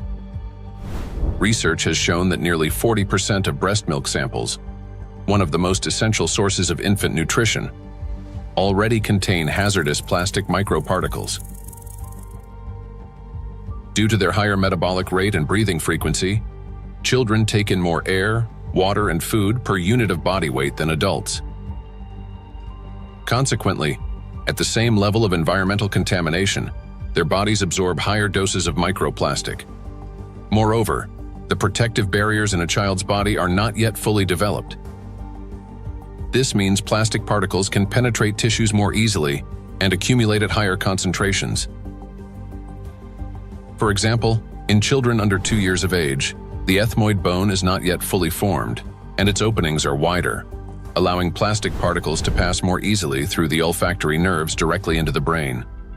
Plastic is an infiltrator, and it's mainly children who are affected by it. In our scientific article that drew a lot of attention and was widely cited, we called them cyborg babies, meaning babies who are made of organic material, but also inorganic material like plastic.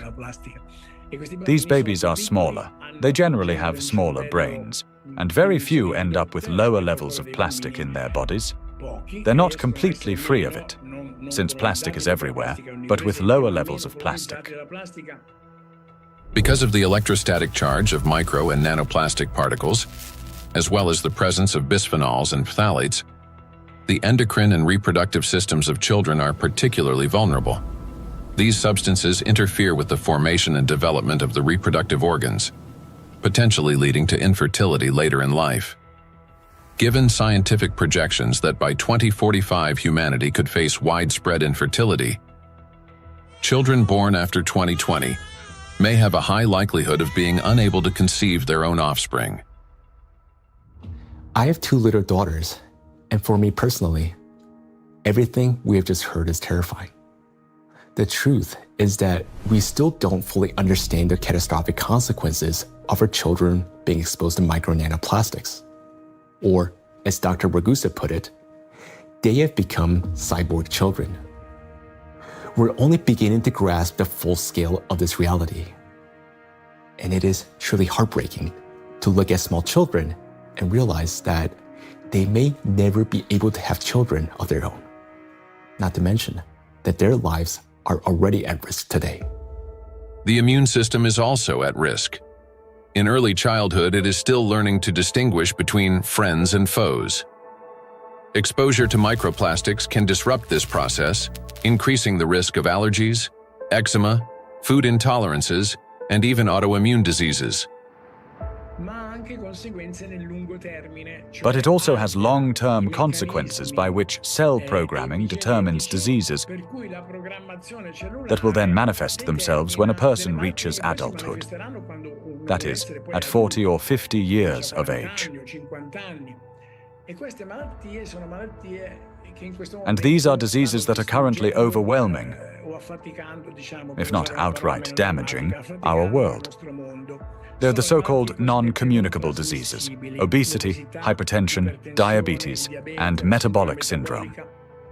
A child's brain is especially vulnerable in the first years of life, a critical period of rapid nervous system development when neurons are formed and complex neural connections are established. However, electrostatically charged nanoplastic can interfere with these delicate processes by inducing inflammation, damaging immature nerve cells, and impeding their development. As a result, memory, attention, and learning abilities may be impaired, and emotional instability can arise. Over time, this may manifest as anxiety, learning difficulties, and episodes of aggression. In addition, studies indicate a potential link between exposure to micro and nanoplastic and the development of autism spectrum disorders. Given the breadth of damage that electrostatically charged micro and nanoplastics can inflict on the human body, the scientific community may need to examine their possible role in the rapid rise of autism more closely. For me as a father, it is heartbreaking to realize how truly defenseless our children are. Micro and nanoplastics start affecting them from the very moment of conception, persist throughout fetal development, and continue their impact after birth. Unfortunately, the illnesses that we have already discussed are not the only conditions that micro and nanoplastics can trigger in children. According to statistics, Sudden infant death syndrome is among the leading causes of mortality in infants under 1 year old. This is when a seemingly healthy baby dies unexpectedly, and the cause remains unknown even after all examinations. The number of such tragedies is rising rapidly.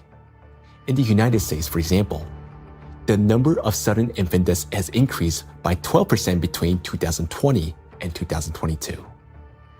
It is unbearably tragic when there's no way to protect a child. Micro and nanoplastics and sudden infant death syndrome. Since nanoplastics can cause chronic inflammation in any tissue they penetrate, they can disrupt the formation of neural connections even before birth, including in the regions of the fetal brain that control breathing and heart function. After birth, the damaging influence of electrostatically charged nanoplastics continues. An infant's nervous system is still developing and remains highly unstable. Therefore, even minor disturbances in signal transmission can lead to respiratory or cardiac arrest. These very functions are often impaired in infants who die from sudden infant death syndrome. Moreover, when micro and nanoplastics damage mitochondria, the affected cells begin producing less energy. To compensate for this deficit, they increase the number of copies of mitochondrial DNA and expand their population of mitochondria. Studies have shown that children who died from sudden infant death syndrome had a significantly higher number of mitochondrial DNA copies in their cerebral cortex compared with control groups, suggesting that this number may serve as a biomarker in cases of sudden infant death syndrome. Thus, exposure to micro and nanoplastics may be a key factor in the development of sudden infant death syndrome, as well as in a range of pathologies that contribute to premature infant mortality. We're unable to protect ourselves, and worst of all, our children from the effects of micro and nanoplastics. While modern diagnostic equipment capable of accurately identifying the true causes of disease and death is still not available everywhere, we can say with high degree of confidence that nanoplastics contribute to the development of many illnesses and may accelerate their progression.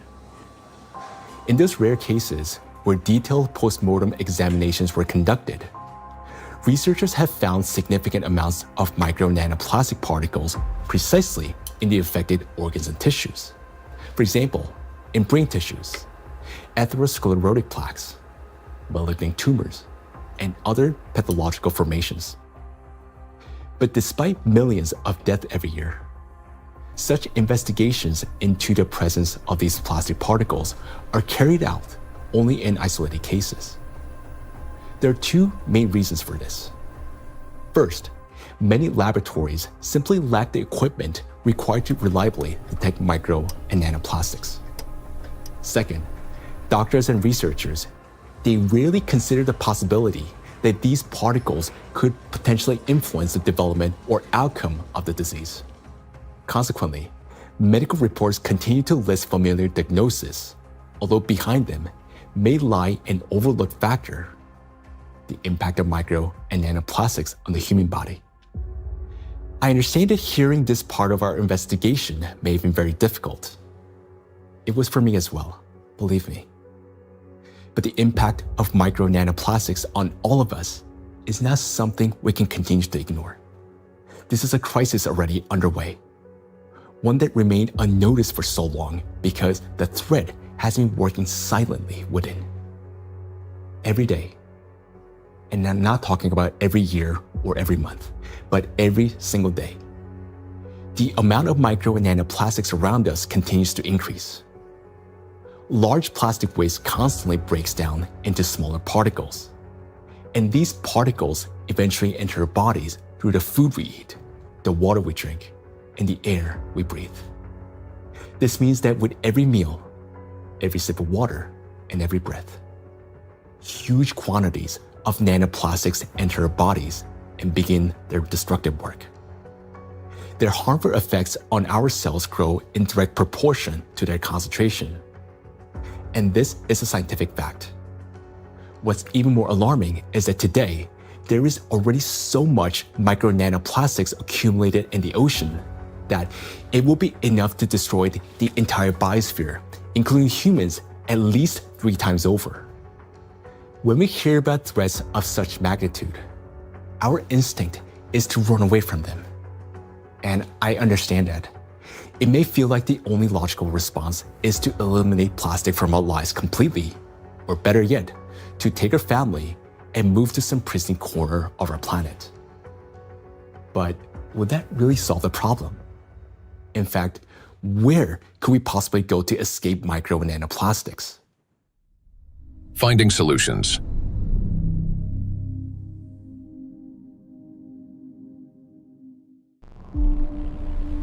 Exclusion zones. One of the essential things is the environment we live in, and plastic is one of the most important factors shaping it. Micro and nanoplastics have now infiltrated every corner of the planet, yet their distribution is far from uniform. Some regions accumulate especially high concentrations of plastic particles, and nowhere is this more pronounced than in the oceans.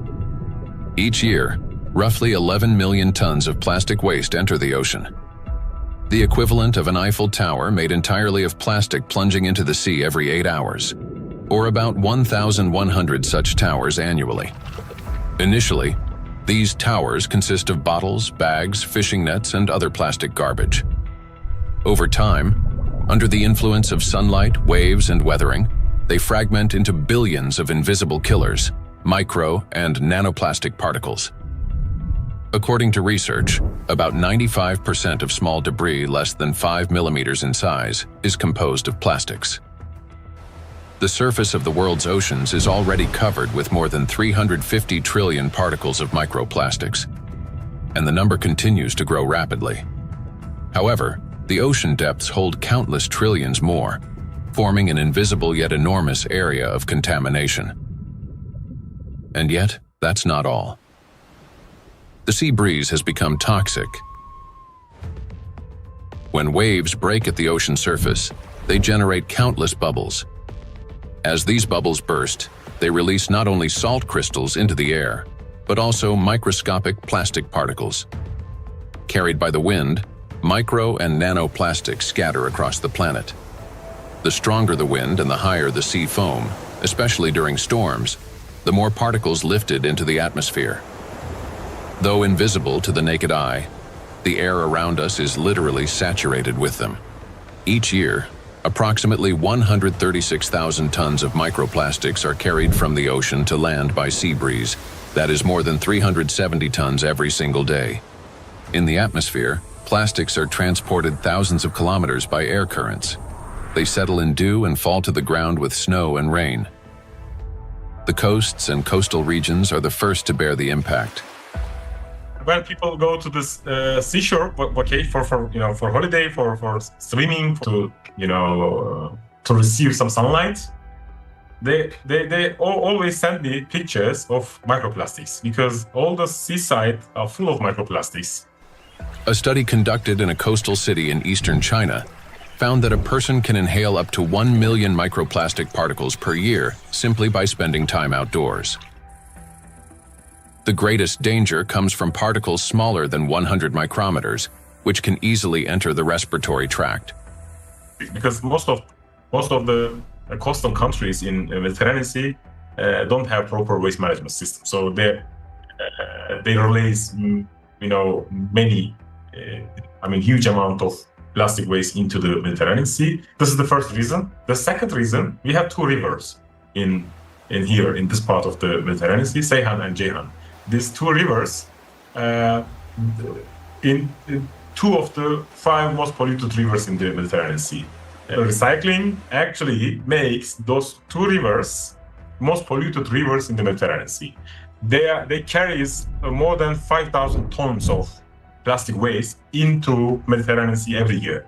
It's too much. And also, the coastline in the Turkish coast has pollution like 31 kilogram per kilometer per day.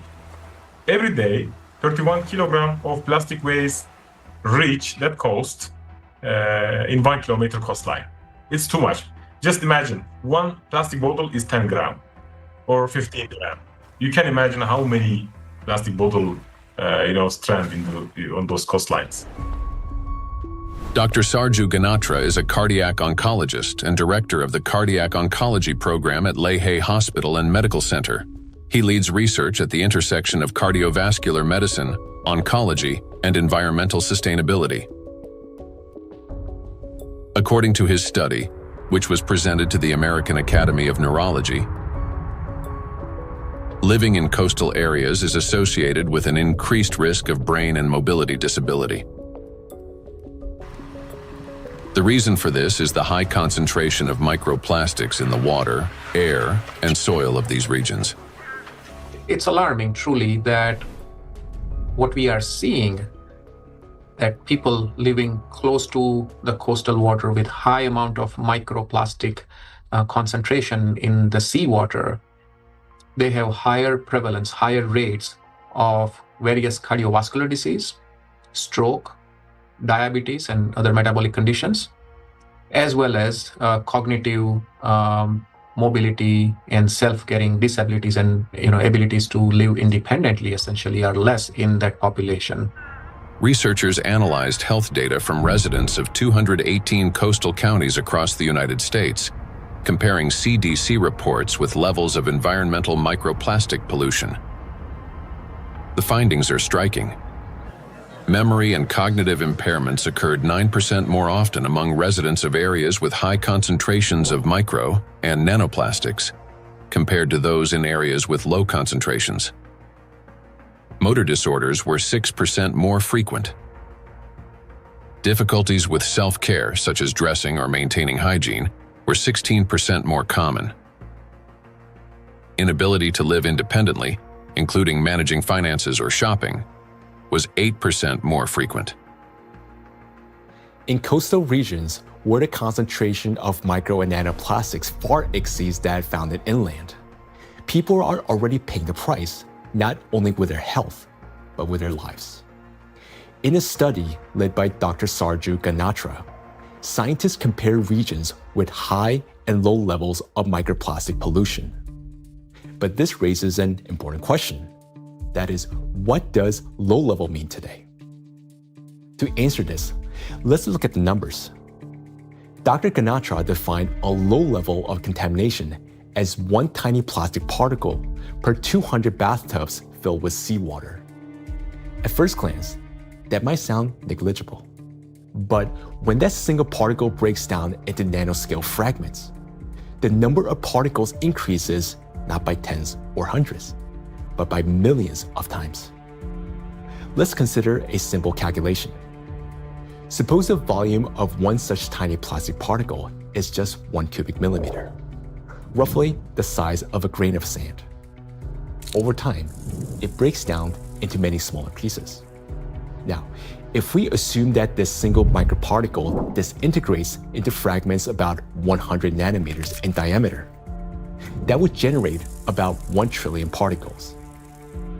And if their size decreases to 10 nanometers, the number would skyrocket to 10 to the 15th, or 1 quadrillion nanoparticles, all from a single microparticle. So what does this mean in practice?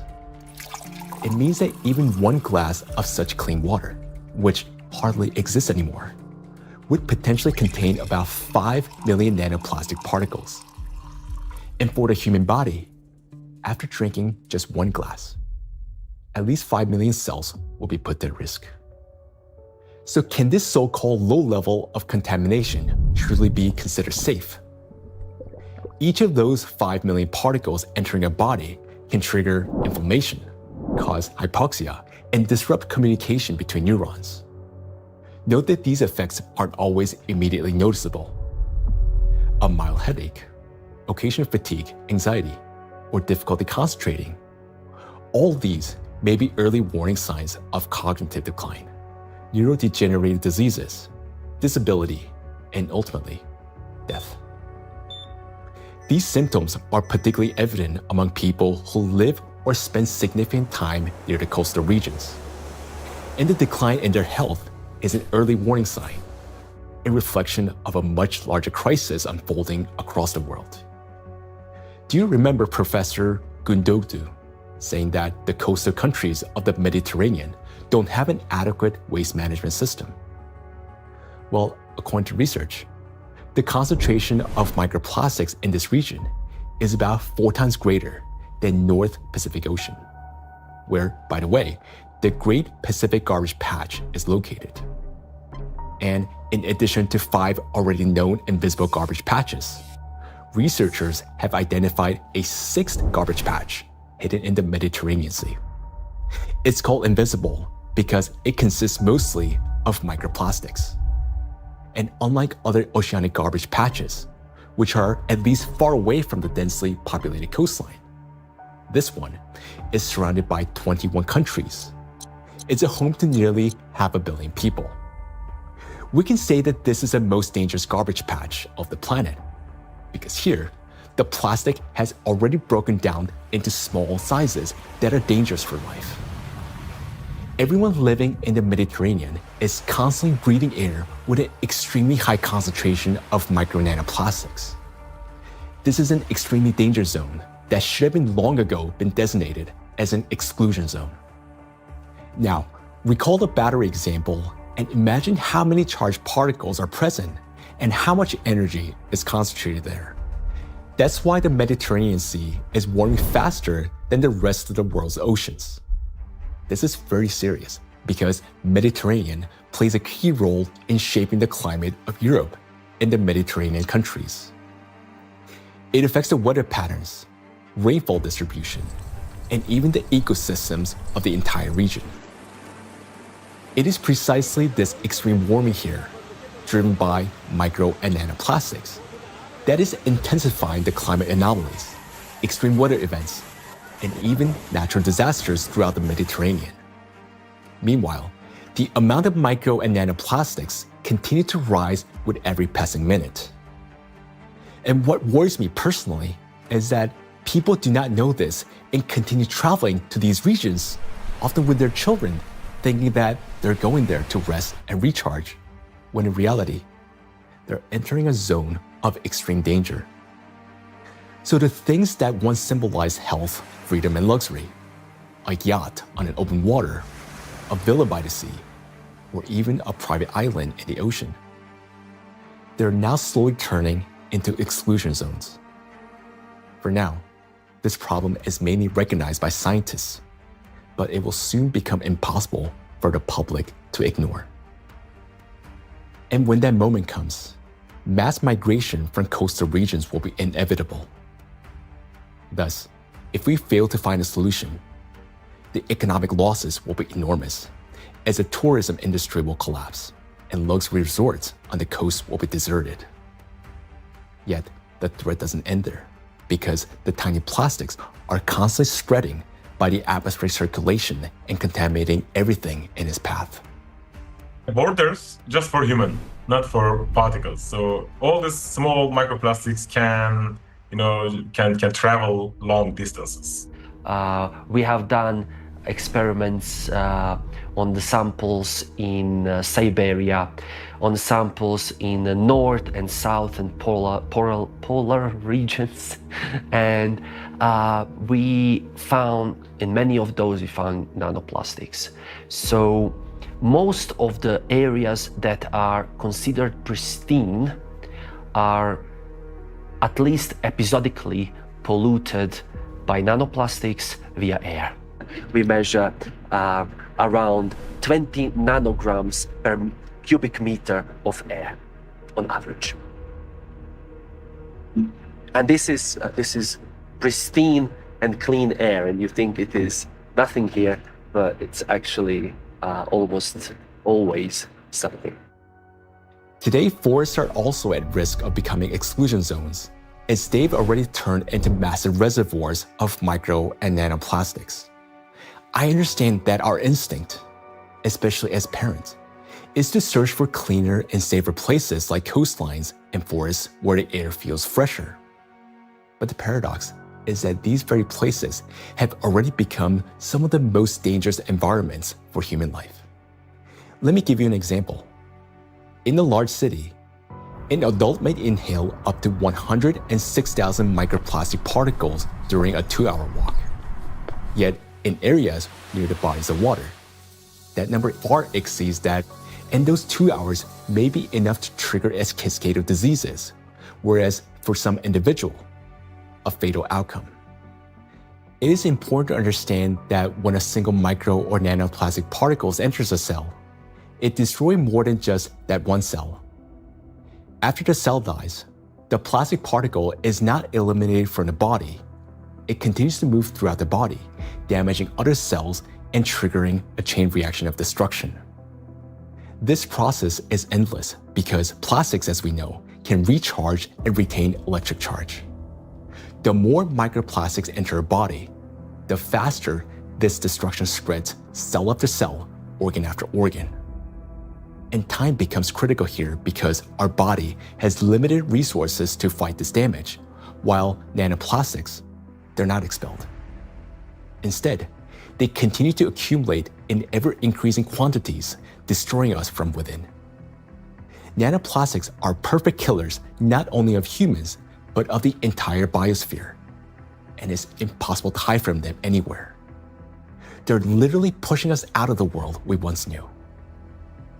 Micro nanoplastics are already affecting our planet as well as the climate. And moreover, they're intensifying already devastating natural disasters and contributing to the worsening geodynamic crisis. Climate and plastic in a single cycle of destruction. The world ocean is the largest system of our planet.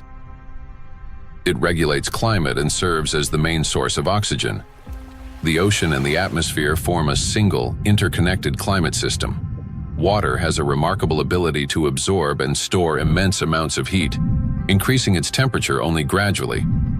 The accumulated heat is then evenly redistributed across the planet and transferred to the atmosphere. This property of the ocean to efficiently dissipate heat from the Earth's interior protects the planet from extreme temperature swings and helps stabilize the climate. But massive contamination of the oceans with micro and nanoplastics is disrupting this finely tuned mechanism. Electrostatically charged plastic particles bind water molecules, forming hydrate shells around themselves. This alters the physical and chemical properties of ocean waters. This has already reduced its thermal conductivity and created pockets of overheated zones where heat can no longer dissipate. Consequently, overall ocean warming is accelerating.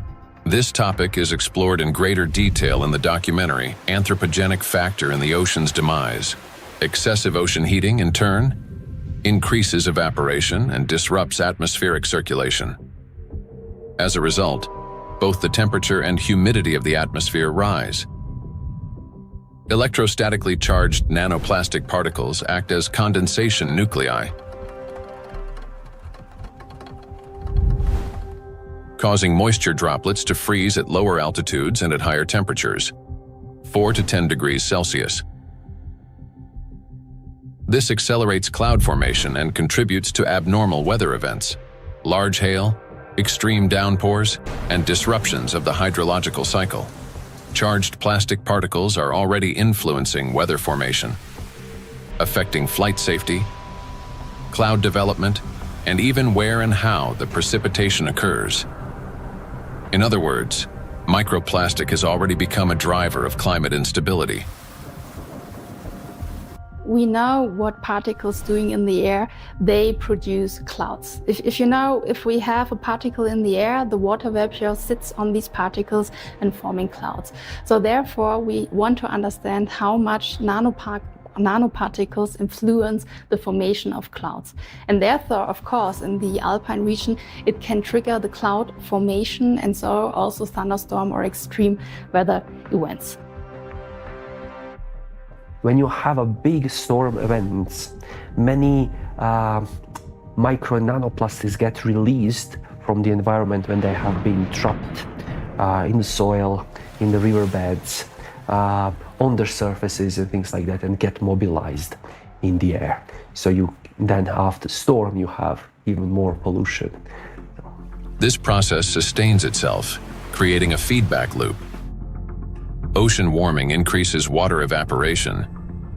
Even more nanoplastic rises into the air with the vapor, and even more energy accumulates in the atmosphere, further heating the ocean. According to data, every degree of warming increases air humidity by 7% and lightning frequency by at least 12%. Thus, more heat, more moisture, more plastic in the air, more lightning, and the cycle continues endlessly. Observed trends indicate that this energy buildup is accelerating exponentially.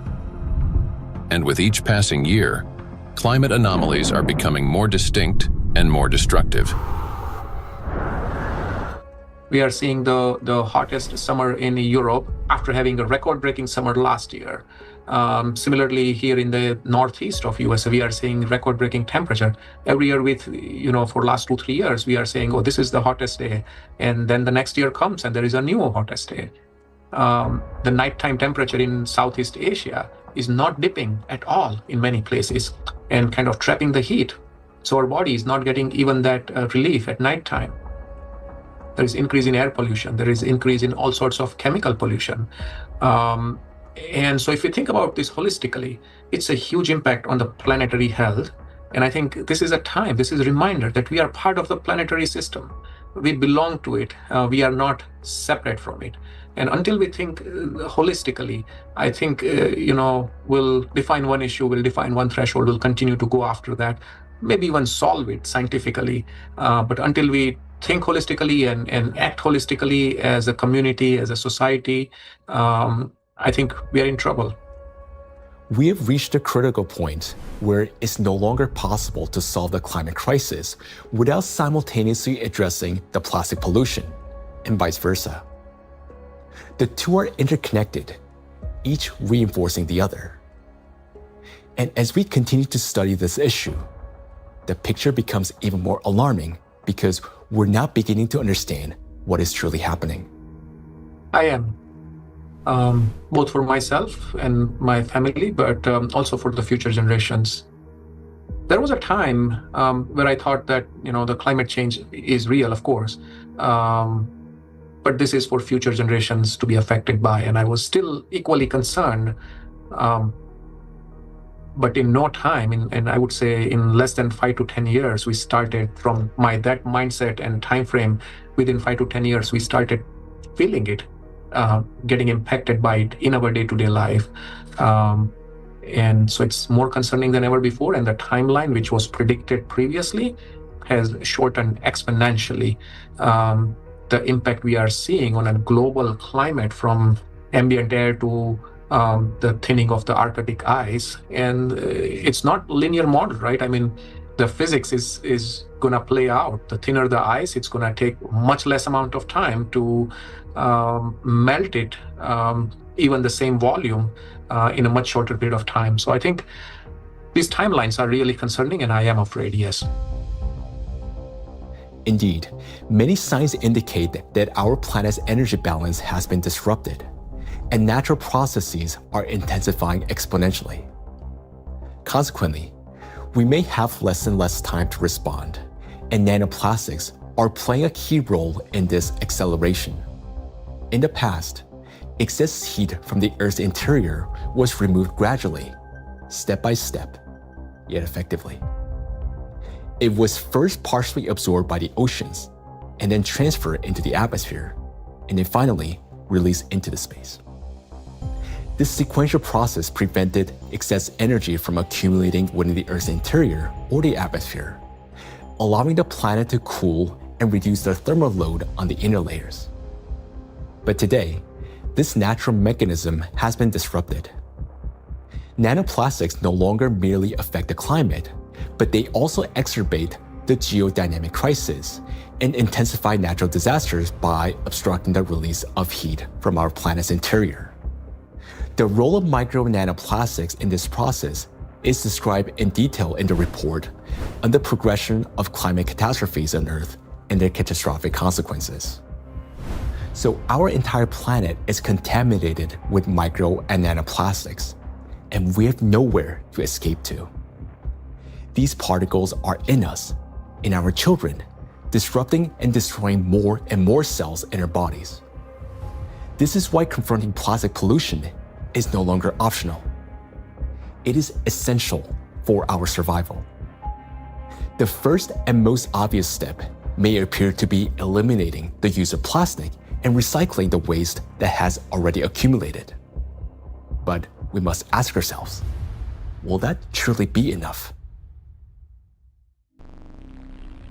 The illusion of addressing plastic pollution. Even if we were to stop plastic production today, even if the last plastic bottle we discard today, it's going to last there in our oceans for at least 400 plus years. And then the journey of micro nanoplastic begins. And so we have a poster in our cafeteria where we say that, you may not see your grandkids or great-great-great-grandkids, but I will, saying the plastic bottle. And I think that's true. If we look at the scale of plastic pollution in the oceans, it becomes clear that a complete cleanup can take millennia. Today, the world ocean contains about 200 million tons of plastic waste. Meanwhile, every year, around 20,000 tons are extracted. That's less than 1/100th of 1%, a negligible fraction compared to the existing volume. At this rate, fully cleaning the ocean would take about 10,000 years. And that's only if we stopped all plastic entering the ocean starting today. Plastics are entering the environment currently at a rate that far exceeds our capacity to remove it from the environment or to mediate the wastes. Let's assume humanity achieves a technological breakthrough, invests enormous resources, and increases cleanup efficiency 5-fold. Even then, the process would still take around 2,000 years. In reality, we cannot cope even with the current annual influx of pollution, let alone eliminate the consequences of what has been accumulating for decades. Not only are we unable to remove all the plastic that has built up in the biosphere, but attempting to do so could also endanger living organisms. There are some initiatives, they are trying to collect the waste, accumulate that garbage patches, that locations. They are also collecting nullstone, the organisms living just the 15 centimeter of the first layer of top ocean. So those organisms, using that, those artificial material as a, hunting ground, nesting ground, feeding ground, or, they are laying egg on those plastics. So when you remove all these plastics, you also remove all those organisms. So because removal itself also another problem. So once plastics get in the environment, there is no proper and harmless way of removing these plastics from those environments.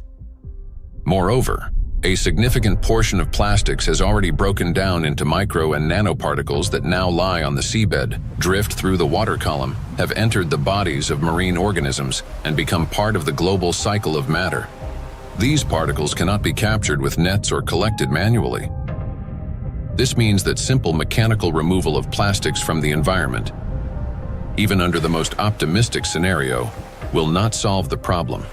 We are no longer dealing with debris that can simply be picked up, but with nanoparticles carrying an electrostatic charge. This nanomaterial has already become embedded in every living thing on the planet. And even if we succeeded in removing every plastic bottle and every wrapper from the ocean, one question would still remain. What happens next? We still do not have a safe method for disposing of the mountains of plastic waste we would collect. There's mismanaged waste on land all around the planet in informal dump sites. Some waste has been incinerated, some of it commercially in incinerators that may or may not have appropriate screens and filters to collect associated chemicals that might be released. But of course, a lot is burned in open burning scenarios in countries that are not wealthy enough to own the appropriate waste management facilities to deal with the plastic waste that is exported to them by other nations. And then some of it, of course, will have gone into so-called recognized waste management systems, but which might include burying it beneath the ground in landfill, where, of course, it could return to present problems in the future, or indeed incinerating it in commercial incinerators. But depending on the quality of incinerator, of course, there's concerns about the emissions from those incinerators. Burning plastics, whether in backyard fires or industrial incinerators, does not solve the problem. It merely transforms them into a more dangerous form. When heated or burned, large plastic items break down into micro and nanoplastics that disperse into the air, settle onto surfaces, and enter water and soil with precipitation. The apparent disappearance of plastic in flames is an illusion. Burning simply accelerates the fragmentation of plastic into the tiniest particles many times over, into the very micro and nanoplastics that pose the greatest danger to human health. And it is precisely these electrostatically charged particles that can penetrate deep into the body, including the brain and other cells, where they trigger a wide range of diseases.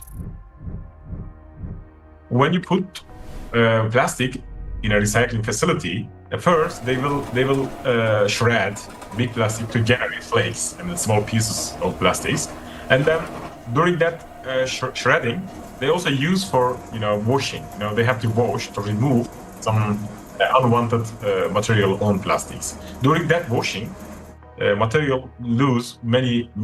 I mean, the huge percentage of the total mass. So those lost material will go to the wastewater stream. Recycling activities, practices, feeding microplastic pollution in the waterways.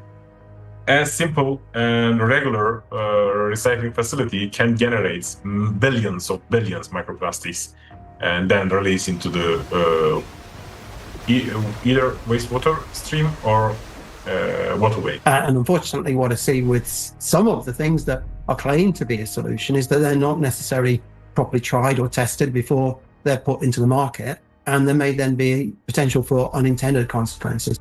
Pyrolysis. At first glance, it looks like a technological miracle.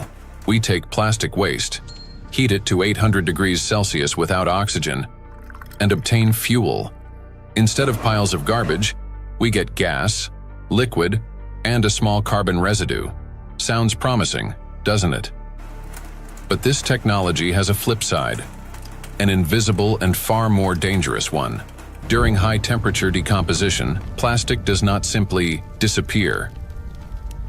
Pyrolysis is accompanied by emissions of dioxins and furans, some of the most toxic substances on the planet. They are carcinogenic, disrupt the endocrine system, and can accumulate in human tissues. They are hazardous even at low concentrations. Even if you manage to obtain 600 liters of liquid fuel from 1 ton of plastics, the price of such fuel is a threat to human health and life. By relying on such disposal methods, we're only accelerating the transformation of plastics into an invisible, yet far more dangerous form. Let me remind you that the amount of micro and nanoplastics present in the ocean alone is already more than enough to destroy our entire biospheres, including the humankind 3 times over. Meanwhile, microplastics continue to disintegrate, generating vast amounts of nanoplastics. Recall Dr. Kenner's example.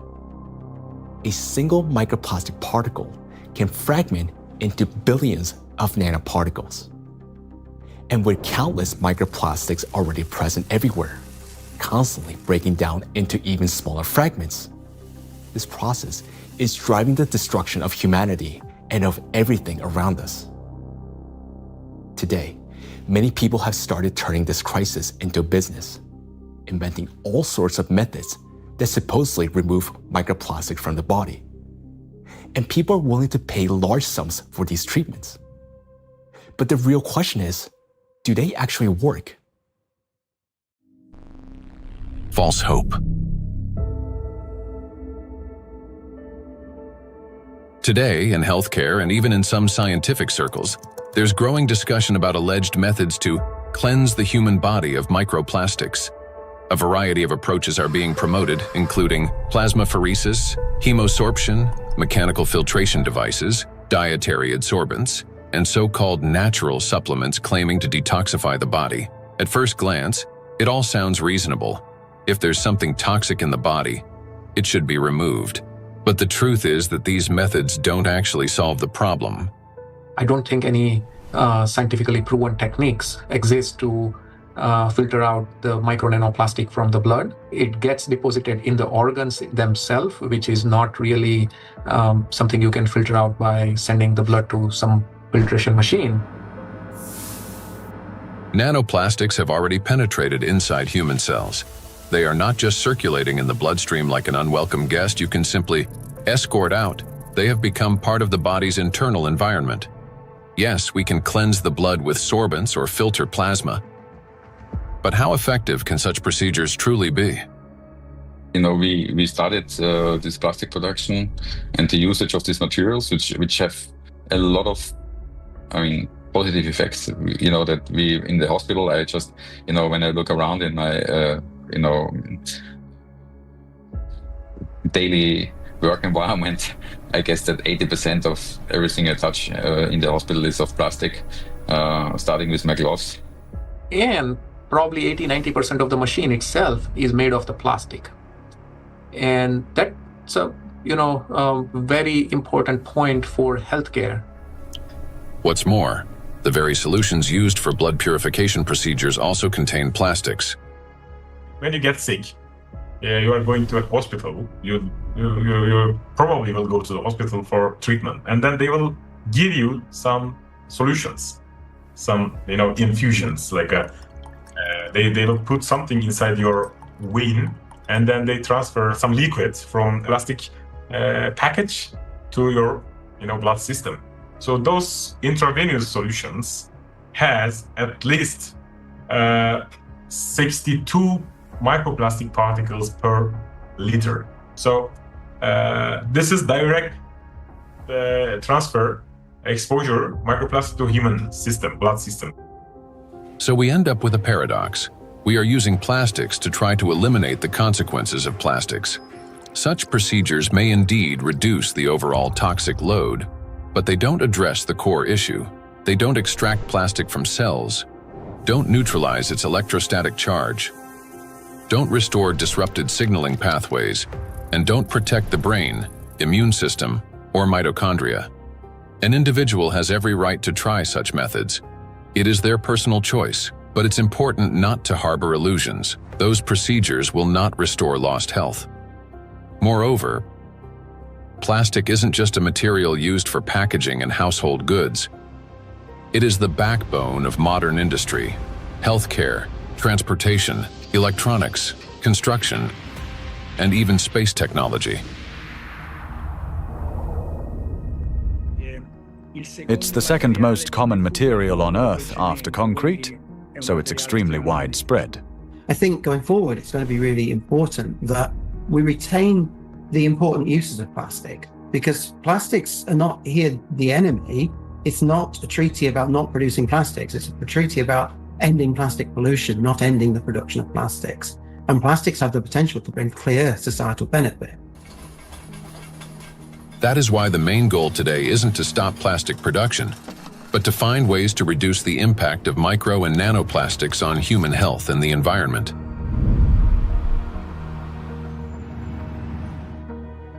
Creating false hope is extremely dangerous. It arises from a misunderstanding of reality and from basic ignorance. We must remember that the most dangerous plastic particles are those small enough to penetrate our cells. And once micro and nanoplastics enter our cells, they cannot be filtered out or removed. They become part of the body and slowly destroy us from within. The most serious problem is that we have no control over how much of this material enters us. Nanoplastics can even penetrate the skin, for example, when we swim in the sea or lie in the sun. And what can we do about nanoplastics that, once inhaled, travel directly to the brain and begin destroying neurons? Nanoplastics are among the most dangerous substances for the biosphere and for all life, including humanity. Yet, abandoning plastics altogether will be senseless because doing so would cause enormous global losses.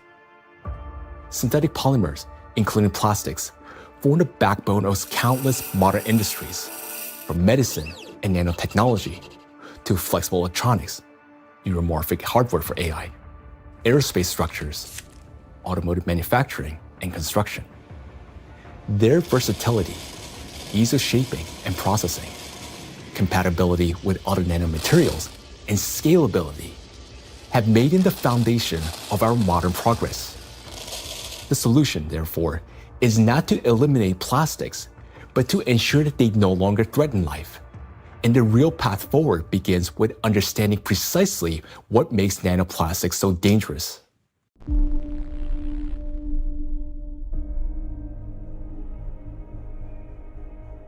Now, we already know that electrostatic charge is the basis for their destructive power. It is this charge that allows plastic particles to cling to membranes, cross biological barriers, including the brain, bind to proteins, and interfere with genetic processes. The charge transforms plastic from something inert into a tiny, yet powerful destructive force within the biosphere and humankind. Understanding this, the scientific group of ALLATRA was the first to propose a strategic direction, that is, to deprive nanoplastics of their ability to accumulate and retain electric charge. Note that countless nanoparticles exist around us, yet most do not penetrate or destroy our cells. Only plastics do because of their electret-like behavior.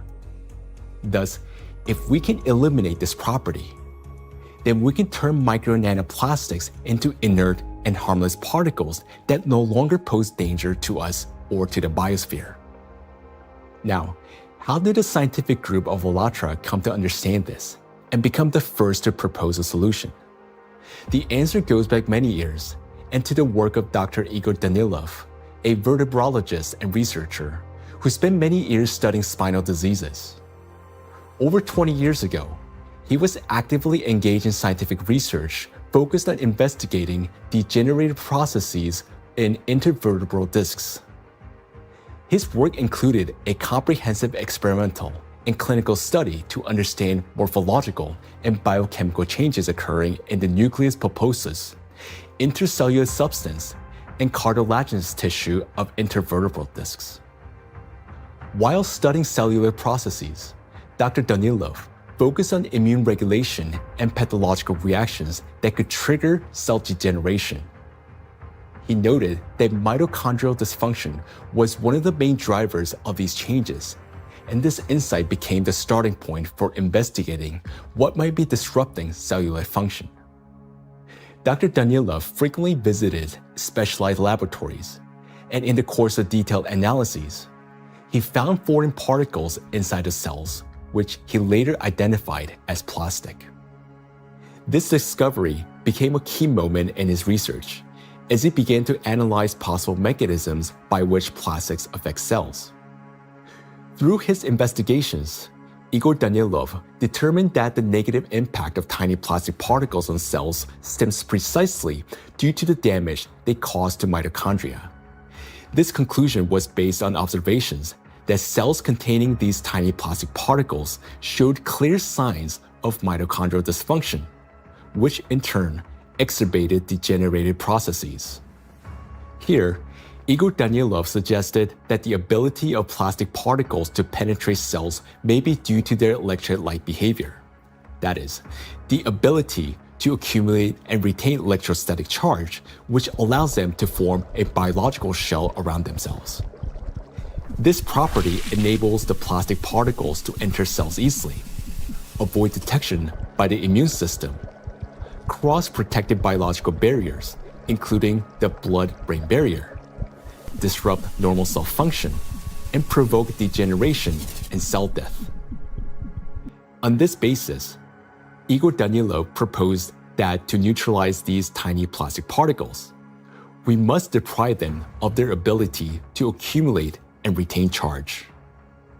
He shared his findings and projections about the harmful effects of tiny plastic particles with his colleagues from various medical fields, including surgeons, oncologists, cytologists, pathologists, and geneticists, as well as with biologists and chemists.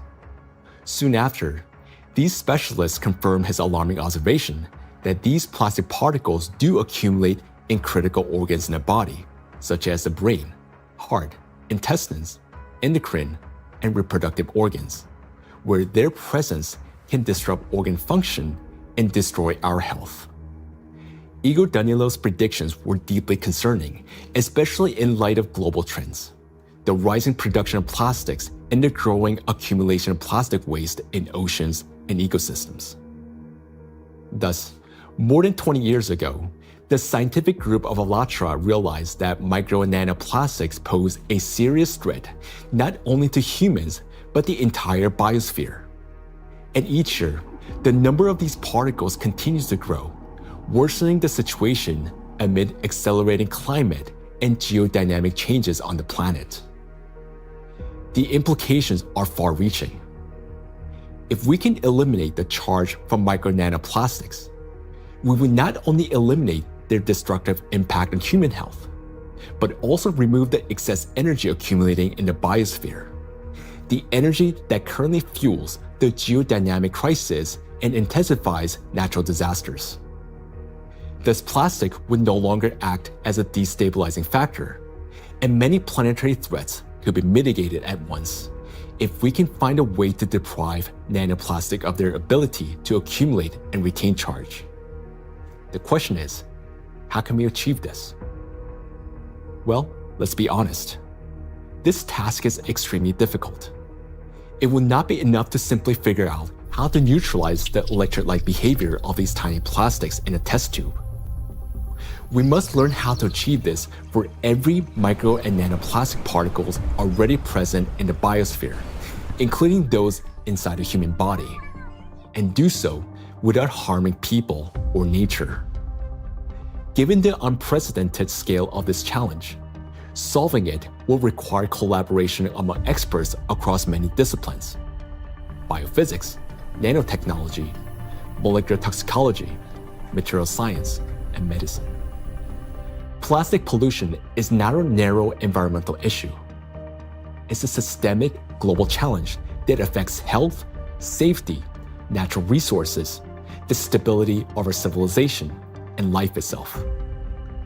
20 years ago, the scientific group of ALLATRA already recognized the danger of micro and nanoplastics and identified the underlying principle of how they could be neutralized. But to this day, we haven't found a way to achieve it. That is why ALLATRA calls for unification of the world's scientific potential, a message that is unfortunately often misunderstood.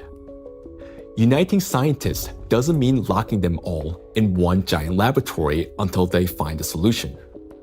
Rather, it means fostering open international collaboration where experts from different fields freely share knowledge and work together toward a common goal.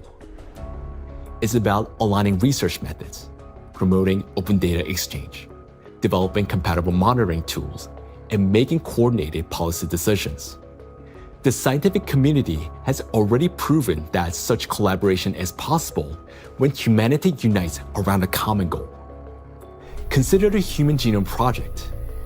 Hundreds of institutions across dozens of countries, operating under unified data standards, achieved a breakthrough that transformed the course of science and medicine. In the same way, addressing the plastic crisis will require global cooperation, a collective effort to protect both ourselves and our planet.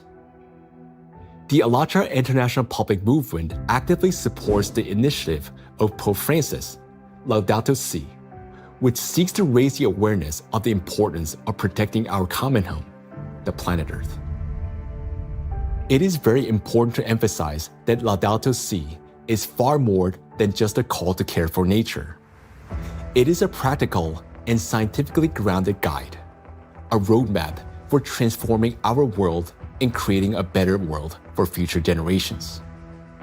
The encyclical provides a clear direction toward a sustainable future, uniting ecology, climate justice, and humanity's shared responsibility for protecting our common home. The ALLATRA movement, fully embracing these principles, views Laudato Si as a powerful catalyst for global cooperation in addressing environmental and social challenges, and preserving the delicate balance of our planet. Cardinal Peter Turkson, the Chancellor of the Pontifical Academy of Sciences, is widely recognized for his dedicated work in ecology and social justice. Thanks to his educational efforts and tireless advocacy, the encyclical is widely disseminated worldwide as a practical guide for safeguarding our planet. It is a great honor for us to introduce Cardinal Peter Turkson, who will speak about the efforts being made to promote the encyclical Laudato Si and to put its principles into practice. So, question is, how can we get Laudato Si to be widely read? Of course, it's a book that is there. I have presented it at the United Nations. I presented it at UNESCO in Paris. I presented it at Davos World Economic Forum. So I've talked about Laudato Si in several environments. I've also had a chance to present it even in university groups. Ohio State was the first group that wanted to hear about Laudato Si. And since then, I've been in Dayton, I've been in San Diego. And therefore, to get Laudato Si well known, we decided to create what we call Laudato Si Action Platform, which identified, in fact, 7 actors of Laudato Si. So churches means churches, mosques, synagogue, all places of worship, places of studies, basic university type of studies, educational centers, offices and factories. So we identified these 7 groups and say, okay, follow a team for 7 years and see what you get. Okay, all of that was to popularize the content of the encyclical Laudato Si and to encourage and enable people to put it into action or practice. So it's not just something written, but something that's actionable. And 10 years now, okay, this is 2025. Laudato Si was published in 2015. It's difficult to identify or talk about places we still have not heard of it. Personally, and from the point of view of our force, we've had occasion to kind of talk about this to different audiences and constituencies, but I still would not say that because of that it's known worldwide and by everybody and for everybody. We've tried our best and we'll continue to talk about it. And Pope Francis, to give this a big push, decided to create what they call Borgo Laudato Si. Over here in Rome, another initiative to get it known has been the development of what they call Laudato Si Diploma. There are various initiatives trying to do this. And the moment we get this established in universities, it attracts a lot of young people. And so, it becomes an occasion to spread knowledge of Laudato Si words. For its scientific and social contribution to the protection of our planet, ALLATRA received the blessing of His Holiness, Pope Francis. This spiritual encouragement to continue working toward the preservation of our planet greatly inspired the participants of ALLATRA and motivated them to pursue a deeper research into the problem of nanoplastics, a growing threat to all humanity and its future. This effort resulted in the publication of the scientific report, Nanoplastic in the Biosphere, from Molecular Impact to Planetary Crisis. And this was presented for the first time in May 2025 at the International Conference of the Centesimus Annus Pro Pontifex Foundation in the Vatican by the President of ALLATRA, Marina Ovtsinova. This documentary is based in part on that scientific report. Such fundamental study into the threat of nanoplastics became possible through the international cooperation between the scientific group of ALLATRA and the Bolivian Catholic University, San Pablo. We are a research team from the Bolivian Catholic University, San Pablo in Cochabamba.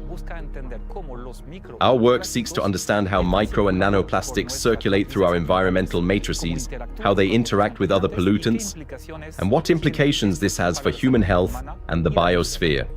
As part of the academic cooperation between the Bolivian Catholic University, San Pablo, and ALLATRA, we jointly prepared the report, Nanoplastics in the Biosphere, From Molecular Impact to Planetary Crisis. For the first time, a single document brings together comprehensive data on how micro and nanoplastics spread through the biosphere, enter food chains, and harm human health and ecosystems. The report is the result of an extensive interdisciplinary analysis that encompasses ecological, climatic, medical, physical, and chemical aspects of the harmful impact that micro and nanoplastics exert on the biosphere and human health. The global threats facing humanity require united international action. And today, we have a clear direction. Thanks to the scientific group of ALLATRA, we not only recognize a problem, but understand its underlying physical nature, the electric charge that gives nanoplastics their destructive power.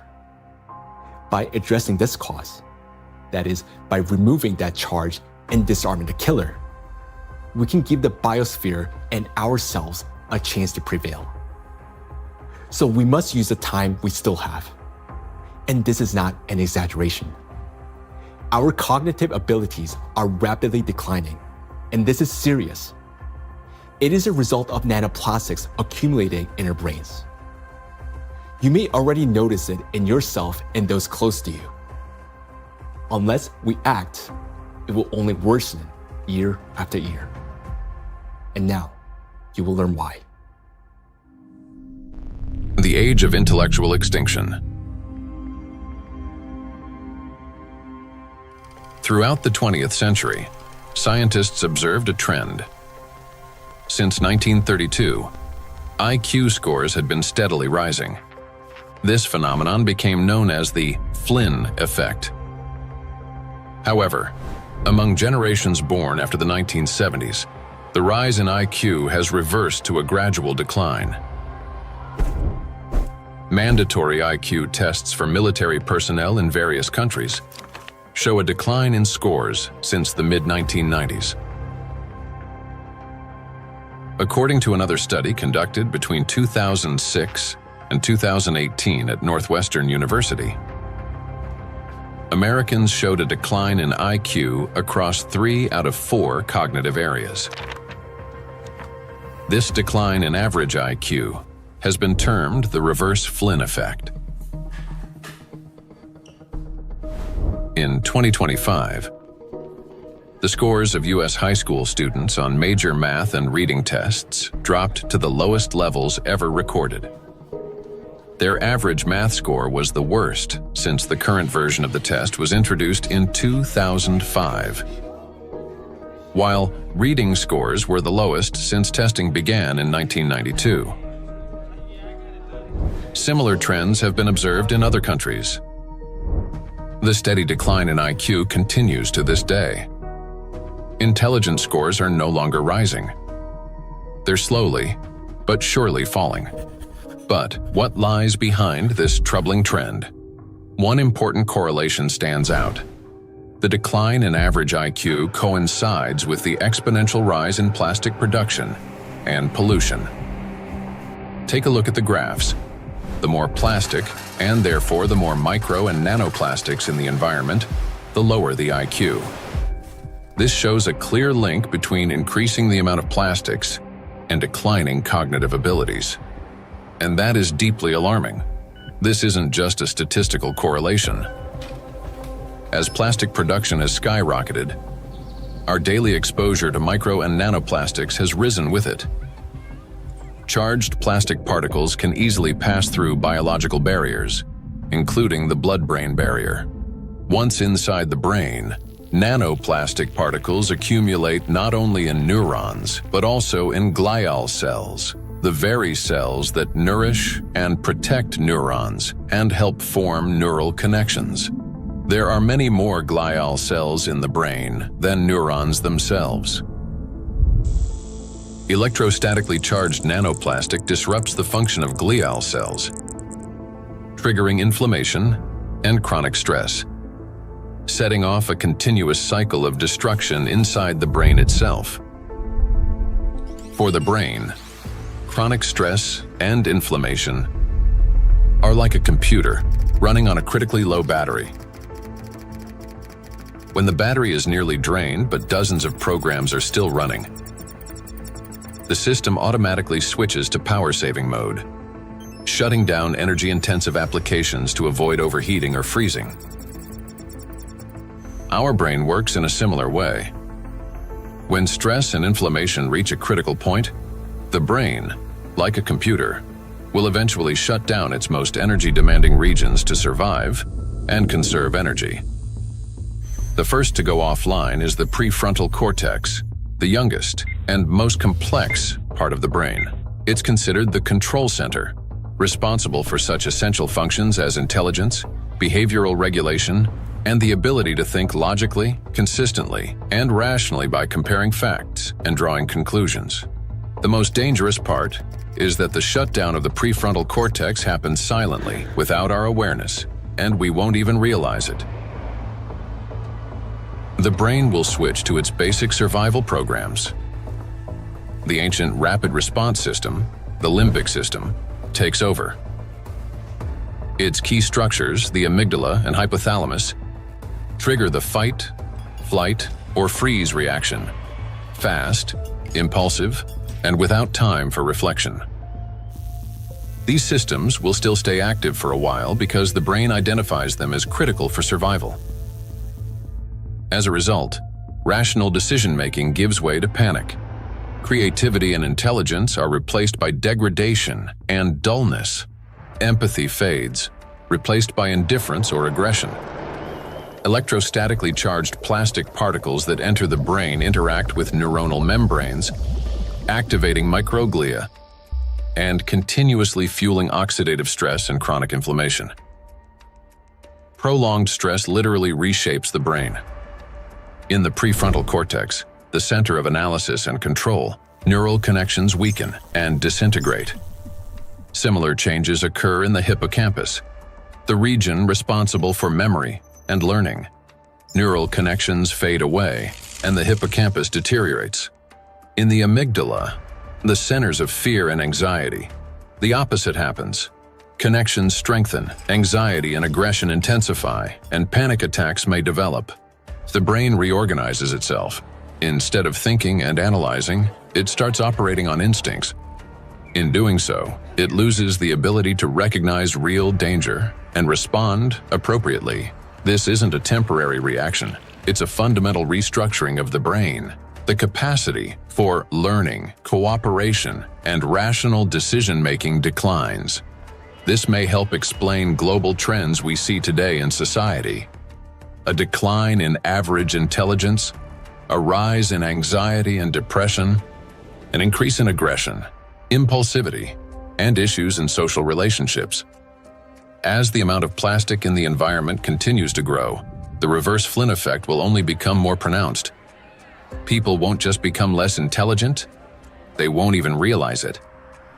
They'll become captives of a reality distorted by their own brains.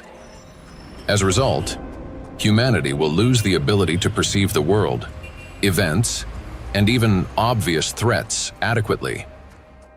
They'll no longer be able to connect facts logically, and therefore will lose the ability to make sound decisions. That will mark the end of human thinking. Our cognitive decline is already underway. This is not a prediction, but reality. Plastics are making us less intelligent and less capable of responding to crises. They're damaging the regions of the brain that are responsible for memory, attention, problem-solving, and creativity. The very abilities we urgently need to achieve scientific breakthroughs and to find a way to neutralize the threat posed by micro and nanoplastics. And we have very little time left to make the right decisions.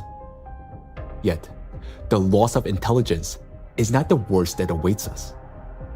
Prolonged exposure to micro nanoplastics and their accumulation in the brain that leads to gradual failure of even our most basic survival functions. In other words, we risk losing not only our ability to think, but our very ability to live. And if that sounds like an exaggeration, consider the bees. Because their body mass is much smaller, the concentration of plastics in their brains is much higher. They already live in the world that we are now rapidly entering. Microplastic can enter a bee's body through its thin cuticle, or along with food. And within just 72 hours, it reaches the brain. From there, as in humans, it triggers synaptic damage, neuroinflammation, cell death, and neurotransmitter disruption. The bee loses body mass, its metabolism slows, and its immunity weakens. Its sense of smell, memory, and navigation begin to deteriorate, and bees stop recognizing their own colony and can no longer find their way back to the hive. With prolonged exposure to nanoplastic, the damage becomes fatal. The bee's nervous system collapses under the strain, and some simply drop dead in mid-flight. Look at this photo. You can see the brain of a bee that has been penetrated by nanoplastics. This amount of nanoplastics was enough to cause serious cognitive impairment in the bee.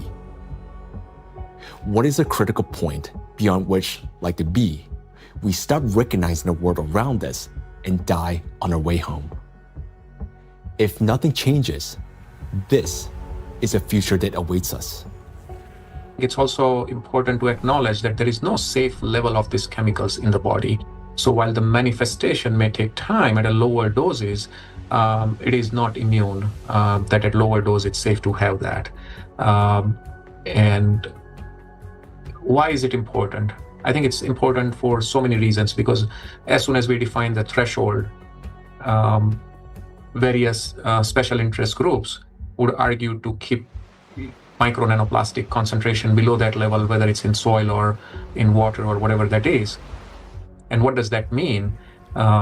Is that we are allowed to have some degree of micro nanoplastic in our sources, air, soil, water, and so forth. But it's a cumulative impact, we have to remember. It's not a particular threshold at any given point in time in the source of whatever we are consuming, but it's a cumulative impact in our brain. And we don't know that, honestly, because it's the factor of time there is going to be different for bee than for a young child who doesn't have a fully developed brain versus an adult brain. Let us recall that a single nanoplastic particle in the human body is not equivalent to one dead cell. After destroying one, the same particle does not stop. It continues traveling through the body, killing one cell after another.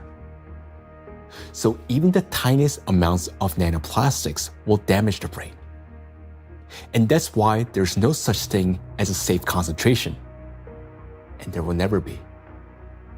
The only difference lies in the rate of destruction.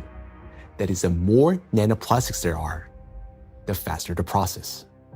These plastic particles destroy the biosphere and the cells within our bodies. They damage organelles and biomolecules, including mitochondria and DNA, leading to reduced energy production, genetic mutation, the breakdown of neural connections, and the disruption of brain signals that regulate our organs and vital functions. All of this happens imperceptibly as we go about our daily lives. Yet, inside the brain, a silent systemic destruction is already underway. The question is, will we as humanity recognize the full scale of this threat in time and find a way to strip micro and nanoplastics of their ability to accumulate and retain electric charge? A threat that must not be ignored. The more I've learned about nanoplastics and how widespread they are and their harmful biologic effects, the more I am really, really concerned about just exactly what's going on, how much it's going to affect now us and future generations, and it's very sobering. And I think it's very important that people need to understand that it's maybe not a big, plastic part which is out there somewhere, but it's the breakdown of those particles, even smaller of these products, in all the time smaller particles, which is then the big danger for us, and that is, I think, something which needs to go into the head of people, because then and in their minds, so they understand that this might be an avalanche which just comes down the road, but it will come. Or might come, if we don't do anything about it. So that's my point here. So we can't just leave it like that, The most frightening aspect is that nanoplastics interfere with the most fundamental processes of life. Their electrostatic charge breaks bonds, distorts bioelectric signals, and destroys the harmony that exists between cells and entire organisms. It also disrupts the impulse of life, the signal that links a bee to a flower, a tree to the forest, a neuron to the brain.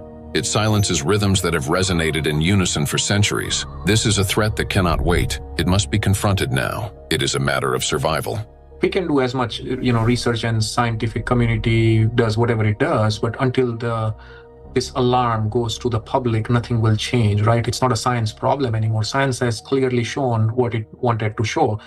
Maybe there will be 10 more studies in the next few years, right? And then what, right? Until we change, and this change is based on the public opinion. I want to leave something which is, our legacy should be habitable by our future generations. And that's the pure purpose we all have in common. If we can connect to our own health, I think that is way more powerful and more appealing for all of us to collectively act on this together. I think that's a very important point. And I think at a societal level, we all have to incorporate the other dimension beyond, in our balance sheets, beyond the dollars and pounds and euros and rupees, right, is the health, the impact on the health. And I think that has to be a part of the balance sheet, because what are we making money for if we can't survive or have a good quality of life?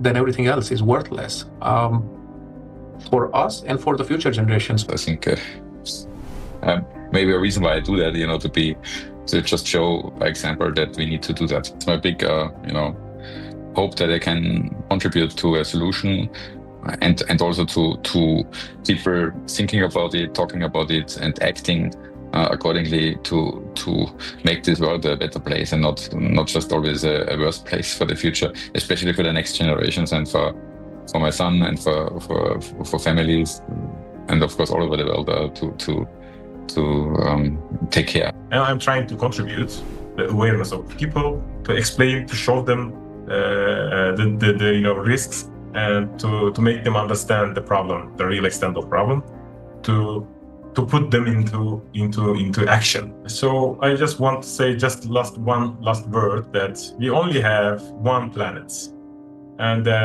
this planet is not single use, so we should consider this. For too long, we have lived under the comforting illusion that there's still time, that humanity will always have a chance to recognize, understand, and respond. But that time has passed already. Our greatest challenge now is to find a solution before we cross the point of no return, while we still have both our intellect and the little time that remains. But for this to happen, all of humanity must first grasp the true scale of what is unfolding. Only then will we be able to direct our full scientific potential and resources toward finding a solution.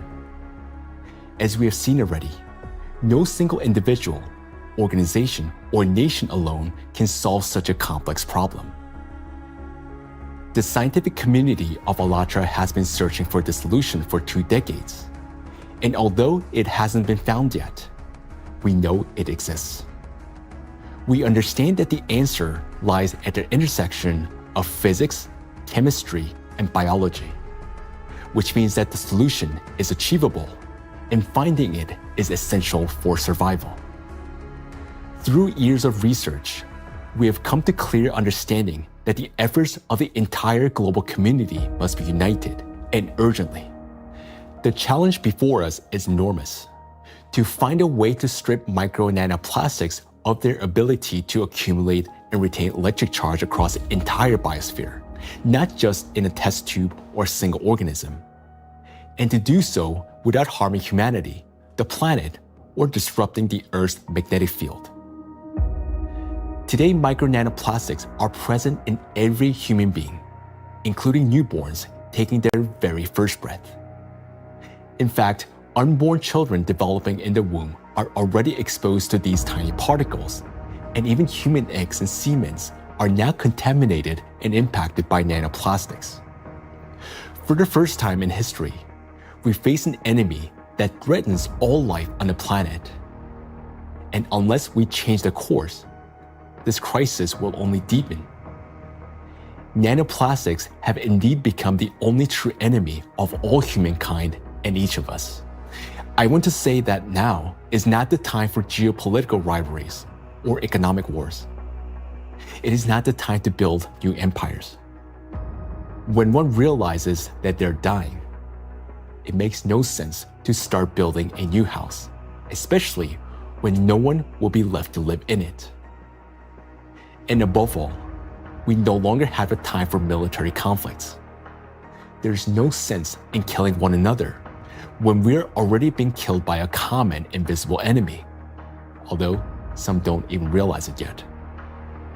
We cannot remain indifferent to this threat because our future depends on whether we're capable of setting aside our divisions and uniting against this killer, nanoplastics, which threatens all life on our planet. The question is, are we capable of truly understanding all this? Or has nanoplastic already damaged our minds to the point where we don't even recognize the mortal danger hanging over humanity? If we can still see the reality for what it is, then we're obligated to act, to find a solution while we still can. We cannot shift this responsibility to the next generation, because if we fail to find a solution now, there will not be any true generation. And knowing this, giving up would mean betraying ourselves, our families, our children, and all of humanity, condemning all life on this planet to slow and inevitable death. Each of us, if still capable of understanding this threat, can contribute something meaningful to this effort. Only by acting together can we solve this monumental challenge and preserve the most precious thing that we have, life itself. Life is worth fighting for.